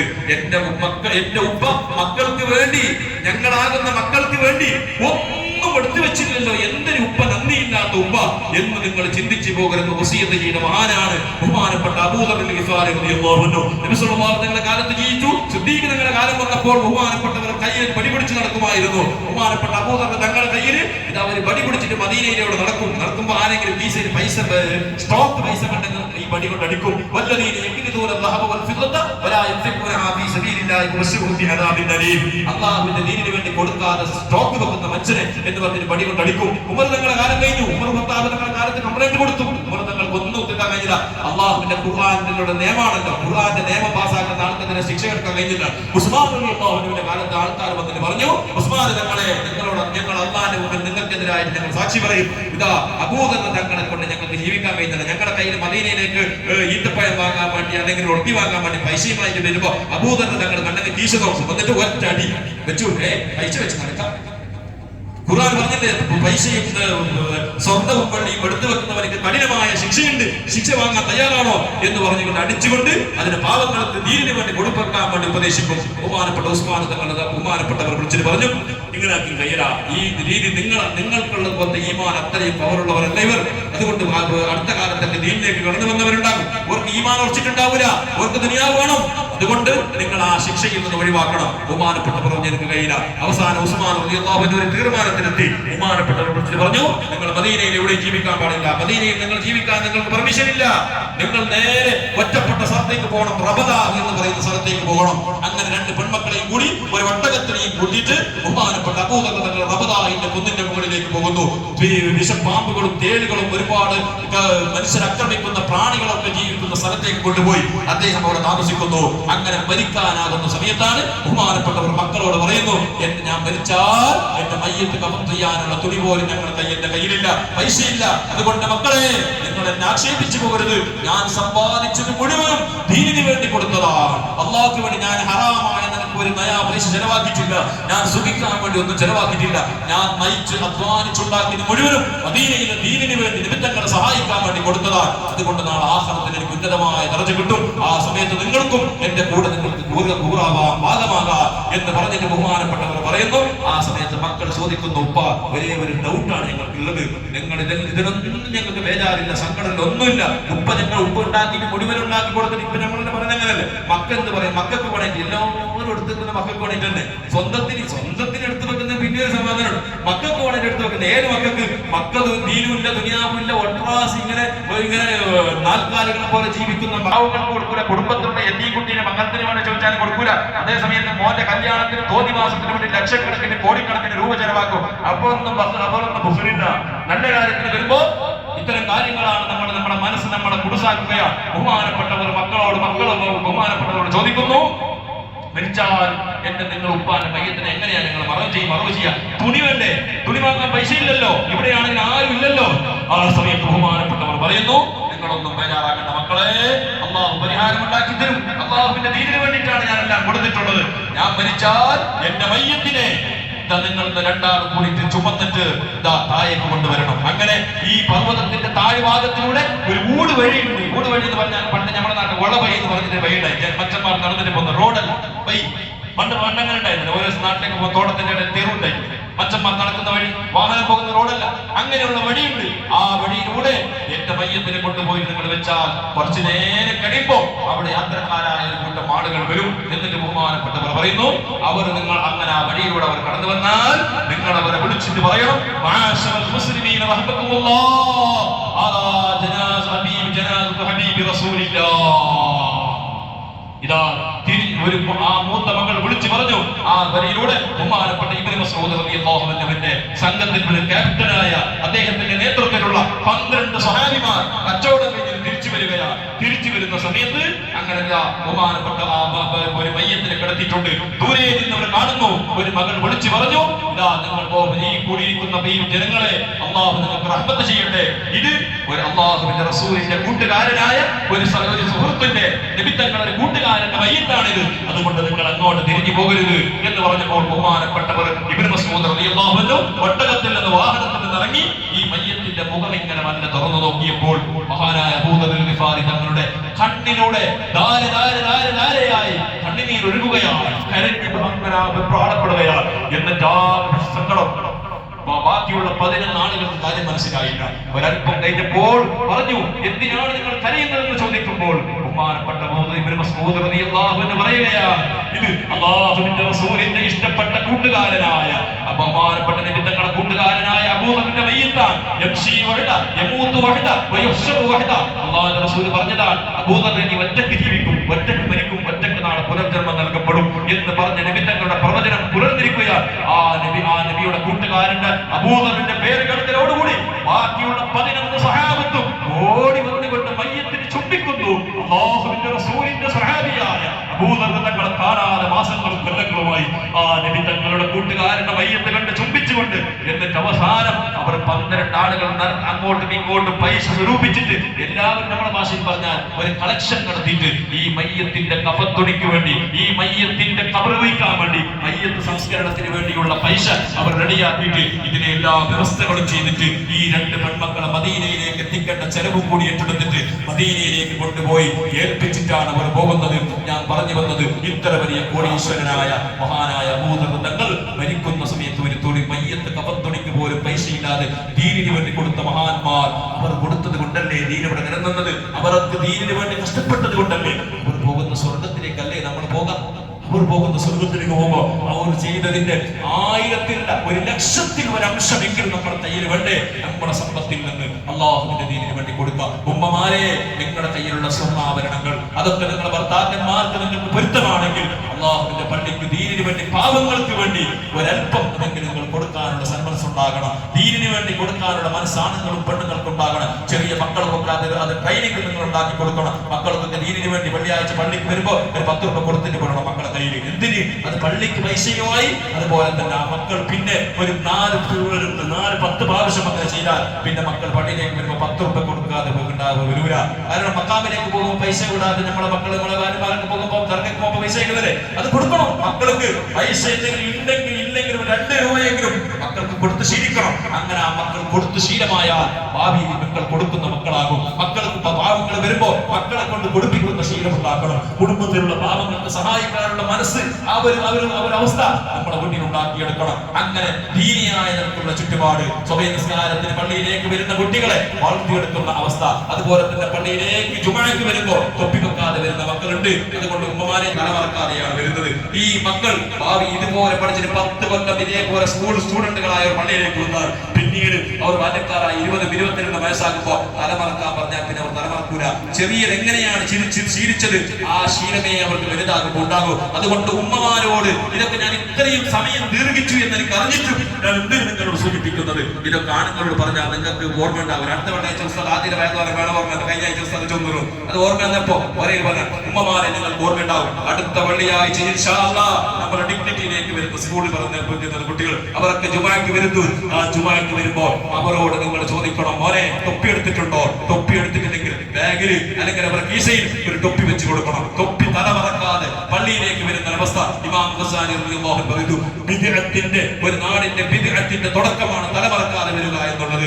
അതുകൊണ്ട് ഇങ്ങനെയുള്ള സമ്പ്രദായം ഉണ്ടാകരുത്. സലാത്തിന്റെ മജ്ലിസിലേക്ക് വരണം, മജ്ലിസിലേക്ക് വരണം. അതുപോലെ തന്നെ മദ്രസയിലേക്ക് കൃത്യസമയത്ത് മദ്രസയിലേക്ക് കുട്ടികളെ പറഞ്ഞു വിടണം. നല്ല ദീനിയായ അന്തരീക്ഷം ഉണ്ടാകണം. വിശുദ്ധമായ ശഅബാനിന്റെ നല്ല നല്ല രാത്രികളാണ്. പ്രത്യേകം ദുആ ചെയ്തുകൊണ്ട് പരസ്പര സ്നേഹത്തിലും സൗഹൃദത്തിലും ആരോടും വെറുപ്പും ചതിയും വഞ്ചനയും ഇല്ലാത്ത നല്ല ഹാലിസായ മനസ്സിന്റെ ഉടമകളാകണം.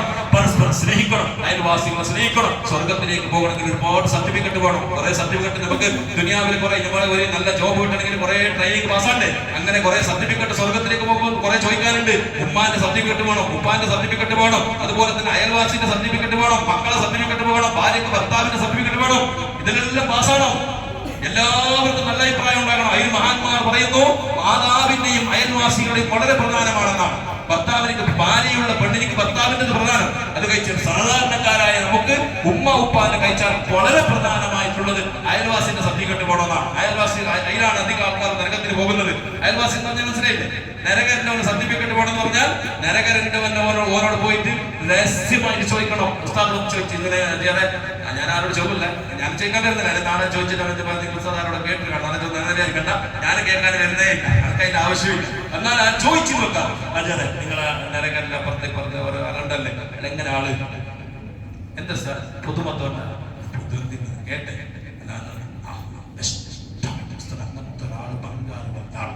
ഈ റായത്തിലില്ല,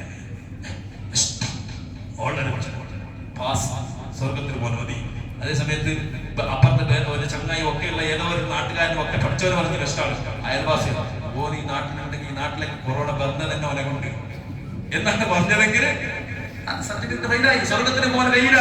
അതുകൊണ്ട് സർട്ടിഫിക്കറ്റ് കുറെ ആളുകൾ വാങ്ങാനുണ്ട്. ഇതെല്ലാം നമ്മൾ ശ്രദ്ധിക്കണം. മക്കൾക്ക് ഉപ്പാനെ പറ്റി നല്ല അഭിപ്രായം വേണം, ഉപ്പാക്ക് മക്കളെ പറ്റി നല്ല അഭിപ്രായം വേണം, ഭാര്യക്ക് ഭർത്താവിനെ പറ്റി നല്ല അഭിപ്രായം വേണം.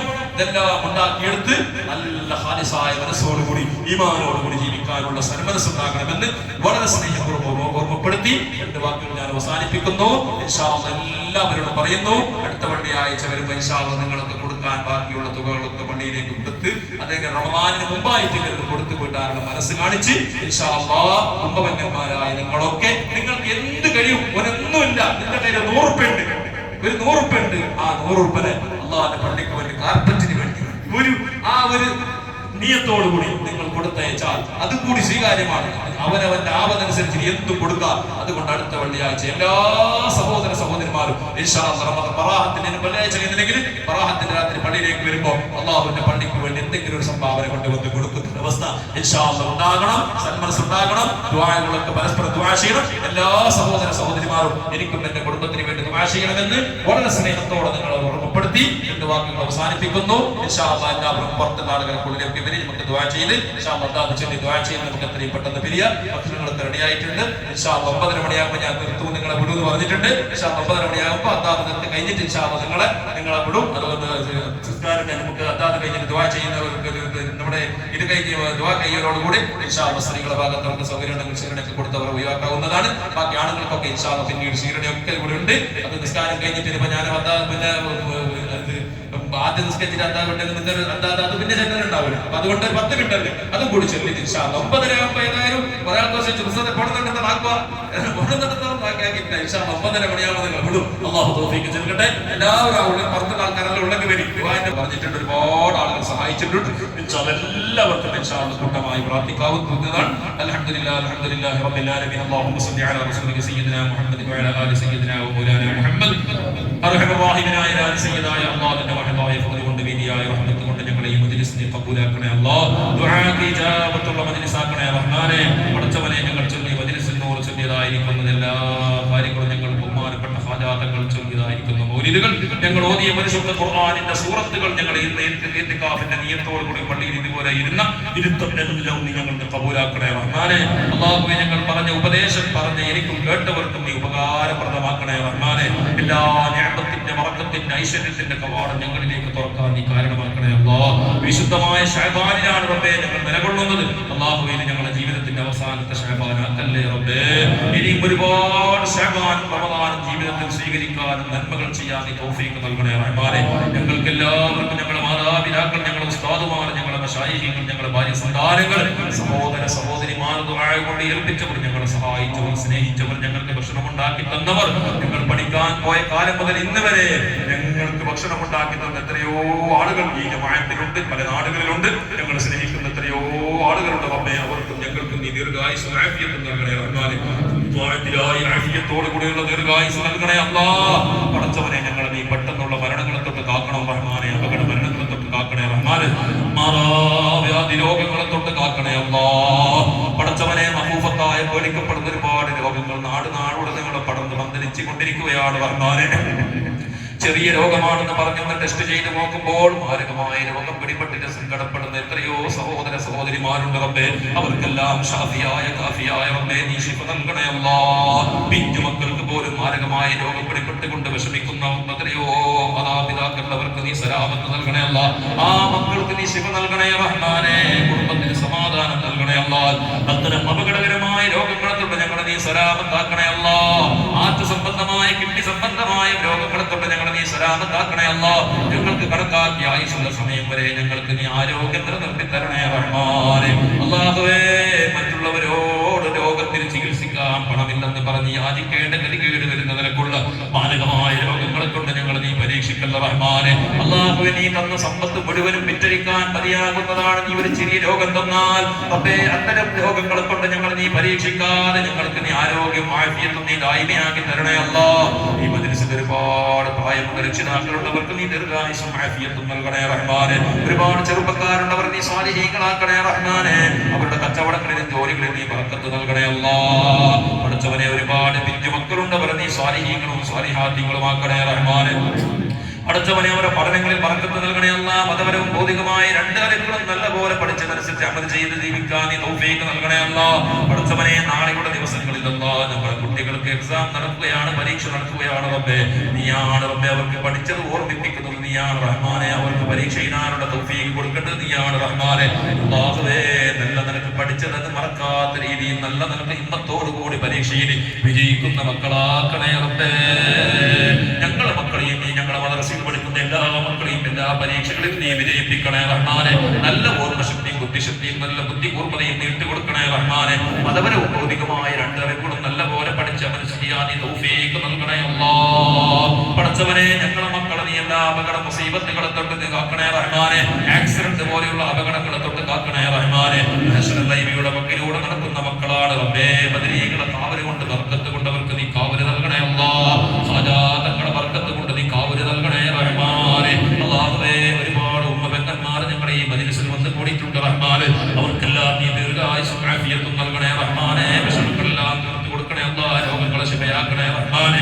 അവരുടെ എല്ലാ ഉദ്ദേശങ്ങളും സാധിപ്പിച്ചു കൊടുക്കണേ റഹ്മാനെ. അവർക്ക് ശാരീരികമായി മാനസികമായി സന്തോഷം നൽകണേ റഹ്മാനെ. പഠിച്ചവനെ, എന്തെല്ലാം രോഗങ്ങളുണ്ടെല്ലാം നീ ശിഫയാക്കി കൊടുക്കണേ അല്ലാഹ്. പഠിച്ചവനെ, നിന്റെ മഹളായ ഫദ്ൽ കൊണ്ട് ഞങ്ങളുടെ ജമാഅത്തിൽ നീ ബർക്കത്ത് നൽകണം അല്ലാഹ്. ഐക്യം നൽകണം അല്ലാഹ്. സ്നേഹം നൽകണേ റഹ്മാനെ. പരസ്പര സ്നേഹത്തിലും സൗഹൃദത്തിലും സന്തോഷത്തിലുമായി നല്ല നിലക്ക് മുന്നോട്ട് പോകാൻ നീ തൗഫീഖ് നൽകണേ റഹ്മാനെ. ഈ ജമാഅത്തിൽ കുടികെട്ടി താമസിക്കുന്ന എല്ലാ വീട്ടിലേക്കും നീ നിഅമത്തിന്റെ ബർക്കത്തിന്റെ കവാടം തുറക്കണേ റഹ്മാനെ. അല്ലാഹു, നല്ല സൗഹൃദത്തിന്റെ സന്തോഷത്തിന്റെ നാടാക്കണേ റബ്ബേ. ഖിയാമത്ത് നാളോടെ ഞങ്ങളുടെ നാട്ടിൽ നീ സമാധാന സന്തോഷം നൽകണേ റഹ്മാനെ. അല്ലാഹുവേ, ഈ നാട്ടിലേക്ക് എല്ലാ റഹ്മത്തും നീ ചൊരിക്കണേ റഹ്മാനെ. അല്ലാഹുവേ, മക്കൾ ശരിയില്ലാത്തതിന്റെ പേരിൽ മക്കളുടെ ദുർബുദ്ധികളെ കൊണ്ട് സങ്കടപ്പെടുന്ന മാതാപിതാക്കളുള്ളവരുടെ മക്കളെ നീ സ്വാലിഹീങ്ങളാക്കണേ അല്ലാഹ്. എല്ലാ ചീത്ത സ്വഭാവങ്ങളിൽ നിന്ന് വിട്ടുന്നുകൊണ്ട് മാതാപിതാക്കളെ അനുസരിച്ച് ദീനിലും ദുനിയാവിലും ആഖിറത്തിലും ഉപകരിക്കുന്ന നല്ല മക്കളായി ജീവിച്ചു മരിക്കാൻ നീ തൗഫീഖ് നൽകണേ അല്ലാഹ്. ഞങ്ങൾ മക്കളെയും മാതാപിതാക്കൾ കൂടെ ചെയ്യുന്ന ഞങ്ങൾ മക്കളാക്കണേ റഹ്മാനെ. ഞങ്ങളെയും മാതാപിതാക്കൾ കൂടെ ചെയ്യുന്ന മക്കളായി നീ കബൂലാക്കണേ റഹ്മാനെ. പഠിച്ചവരെ, ഞങ്ങളുടെ നാട്ടിൽ ഗൾഫ് രാജ്യങ്ങൾ ജോലി ചെയ്യുന്ന ഒരുപാട് ആളുകളുണ്ട്. അവർക്കെല്ലാം നീ സന്തോഷം നൽകണേ അല്ലാഹ്. സന്തോഷത്തോടെ പോയവർക്ക് സന്തോഷത്തോടെ തിരിച്ചു വരാൻ നീ തൗഫീഖ് നൽകണേ റഹ്മാനെ. ഹലാലായ നിനക്ക് കൈ നിറയെ സമ്പത്തും ഞാമത്തും നീ ഏറ്റിക്കൊടുക്കണേ റഹ്മാനെ. ഒരുപാട് ആളുകളുടെ സംഭാവന ചെയ്തുകൊണ്ട് ദുആ ചെയ്യാൻ വേണ്ടി പറഞ്ഞവരുണ്ട് റബ്ബേ. അല്ലാഹു ക്രിയേറ്റിന് കുറഞ്ഞതിന്റെ പേരിൽ ദുആ ചെയ്യാൻ വേണ്ടി പറഞ്ഞവരുണ്ട്. നീ ശിഫ നൽകണേ അല്ലാഹ്. ആഫിയത്ത് നൽകണേ അല്ലാഹ്. കിഡ്നി സംബന്ധമായ രോഗം മാറ്റി കൊടുക്കണേ റഹ്മാനെ. എന്തെല്ലാം ഉദ്ദേശം പറഞ്ഞുകൊണ്ട് 313, 13, 500, 180, 100 മാർഗങ്ങൾ തന്ന ആളുകളുണ്ട് റഹ്മാനെ. മഹത്തായ പരിപാടിക്ക് വേണ്ടി രാപകലില്ലാതെ കഷ്ടപ്പെട്ടവർ, ഖിദ്മത്ത് ചെയ്തവർ, അതിനു വേണ്ടി സേവനം ചെയ്തവർ, ഭക്ഷണത്തിന് വേണ്ടി ഇറച്ചിയായി ഭക്ഷണമായി കൊടുത്തവർ പല ആളുകളുണ്ട് റഹ്മാനെ. അരിയായി കൊടുത്തവരുടെ എല്ലാവർക്കും നീ ഖൈർ നൽകണേ റഹ്മാനെ. അല്ലാഹു, അവരുടെ കുടുംബത്തിലുള്ള രോഗികളെ രോഗങ്ങളെ ശിഫയാക്കണേ അല്ലാഹ്. ഖിയാമത്ത് നാളോടെ ഈ പരിപാടി നീ ഇസ്സത്തോടെ നിലനിർത്തി തരണേ റഹ്മാനെ. പഠിച്ചവനെ, നിന്റെ മഹലായ ഫദ്ൽ കൊണ്ട് വിദ്യയായ റഹ്മത്ത് കൊണ്ട് അല്ലാഹ് ലോക മുസ്ലിമീങ്ങളെ ഇസ്സത്തിലാക്കണം അല്ലാഹ്. ഇസ്ലാമിന്റെ അനുയായികളെ നീ പരാജയപ്പെടുത്തണേ അല്ലാഹ്. ഞങ്ങൾക്ക് എല്ലാവർക്കും ജീവിതത്തിൽ ഒരുപാട് തവണ നിന്റെ കഅബാലയത്തിന്റെ അടുക്കൽ പോയി മഖ്ബൂറും മബ്റൂറുമായ ദുആ ചെയ്യുവാൻ സയ്യിദനാ റസൂലുള്ളാഹി സ്വല്ലല്ലാഹു അലൈഹി വസല്ലം റൗള ശരീഫ് സിയാറത്ത് ചെയ്യുവാനുള്ള തൗഫീഖ് നൽകണേ അല്ലാഹ്. പഠിച്ചവനെ, ജീവിക്കുന്ന കാലഘട്ടത്തിൽ ഇസ്സത്തോടെ ഈമാനോടെ തഖ്വയോടെ റാഹത്തോടെ ജീവിച്ച് മരിക്കാൻ നേരത്ത് കാമിലായ ഈമാനോടെ കൂടി സ്വർഗ്ഗം കണ്ട് സന്തോഷത്തോടെ കൂടി മരിച്ചിട്ട് സുഖലോക സ്വർഗ്ഗത്തിൽ സാലിഹീങ്ങളോട് കൂടി ഒരുമിച്ച് കൂടാൻ നീ തൗഫീഖ് നൽകണേ അല്ലാഹ്. ഞങ്ങളോട് ദുആ ചെയ്യാൻ വേണ്ടി ഏൽപ്പിച്ചവന്റെ കാര്യങ്ങൾ മറന്നുപോയിട്ടുണ്ടെങ്കിൽ അതെല്ലാം നീ അറിയുന്നവരാണ്. നീ ഏറ്റെടുത്ത് കാര്യങ്ങൾ സാധിപ്പിച്ചു തരണേ റഹ്മാനെ. ദുആകൾ സ്വീകരിക്കണേ അല്ലാഹ്. പ്രത്യേകിച്ചും ഞങ്ങൾ ഇതുവരെ ചൊല്ലിയതിന്റെ പറഞ്ഞതിന്റെ കൊടുത്തതിന്റെ എല്ലാം ഇതിന്റെ സവാബ് ഞങ്ങൾ കുടുംബത്തിന് മരിച്ചുപോയ ഒരുപാട് ആളുകളുണ്ട്. ഉപ്പമാർ മരിച്ചു പോയവരുണ്ട്, ഉമ്മമാർ മരിച്ചു പോയവരുണ്ട്, മക്കൾ മരിച്ചു പോയവരുണ്ട്, ഭാര്യമാർ മരിച്ചു പോയവരുണ്ട്, മക്കൾ മരിച്ചു പോയവരുണ്ട്, ജ്യേഷ്ഠരും അനുജനും മരിച്ചു പോയവരുണ്ട്, ബന്ധന്മാർ മരിച്ചു പോയവരുണ്ട്. ഇങ്ങനെ എത്രയോ ആളുകൾ ഞങ്ങളുടെ കുടുംബത്തിൽ മരിച്ചുപോയി. അവരെല്ലാം ആ ഖബറിന്റെ ഉള്ളിൽ ഞങ്ങളെ ദുആ പ്രതീക്ഷിച്ചുകൊണ്ട് സന്തോഷത്തോടെ കാത്തു നിൽക്കുന്ന മുഹൂർത്തമാണ് റബ്ബേ. ഞങ്ങൾ ചെയ്തതിന്റെ ഇരുന്നതിന്റെ ഈ മണിക്കൂറോളം ഇരുന്നതിന്റെ ഞങ്ങൾ കൊടുത്തതിന്റെ സദഖയുടെ എല്ലാത്തിന്റെയും ഇതിന്റെ സവാബ് അവരെ ഖബറിലേക്ക് നീ ഹദിയയായി നീ എത്തിക്കണേ അല്ലാഹ്. ആഖിറം പഠിച്ചമാക്കണേ റഹ്മാനെ. അവരെ ഞങ്ങളുടെ കൊല്ലങ്ങൾക്ക് എത്രയോ കൊല്ലം മുമ്പ് മരിച്ചുപോയ മാതാപിതാക്കൾ അവർ അല്ലാഹുവേ ഞങ്ങളുടെ മുഖം ഇന്നും ഞങ്ങളുടെ മനസ്സിൽ ഓർമ്മയാണ് റബ്ബേ. തെളിഞ്ഞു നിൽക്കുന്ന മുഖങ്ങളാണ് റബ്ബേ. ആ മുഖം പരിശുദ്ധമായി നിൽക്കുന്ന നാളെ സ്വർഗ്ഗലോകത്തിൽ കാണുവാനും കൂടമായി ജീവിക്കാനുള്ള തൗഫീഖ് ഞങ്ങൾക്ക് എല്ലാവർക്കും നീ നൽകണേ റഹ്മാനെ. ഹോസ്പിറ്റലിൽ കഴിയുന്ന സഹോദരി ഉമ്മക്ക് വേണ്ടി ദുആ ചെയ്യാൻ വേണ്ടി പറഞ്ഞ സഹോദരന്റെ ഉമ്മക്ക് നീ ശിഫ നൽകണേ അല്ലാഹ്. ദുആകൾ സ്വീകരിക്കണേ അല്ലാഹ്. ബിഹഖ് സയ്യിദനാ മുഹമ്മദിൻ സ്വല്ലല്ലാഹു അലൈഹി വസല്ലം ബിഹുഖൂഖി ആഇലായി ശറഫായി ഖുറമായിൽ മദ്കൂരീൻ ആമീൻ ബിറഹ്മതിക യാ അർഹമർ റഹീമീൻ. വസല്ലല്ലാഹു തആല വസല്ലമ അലാ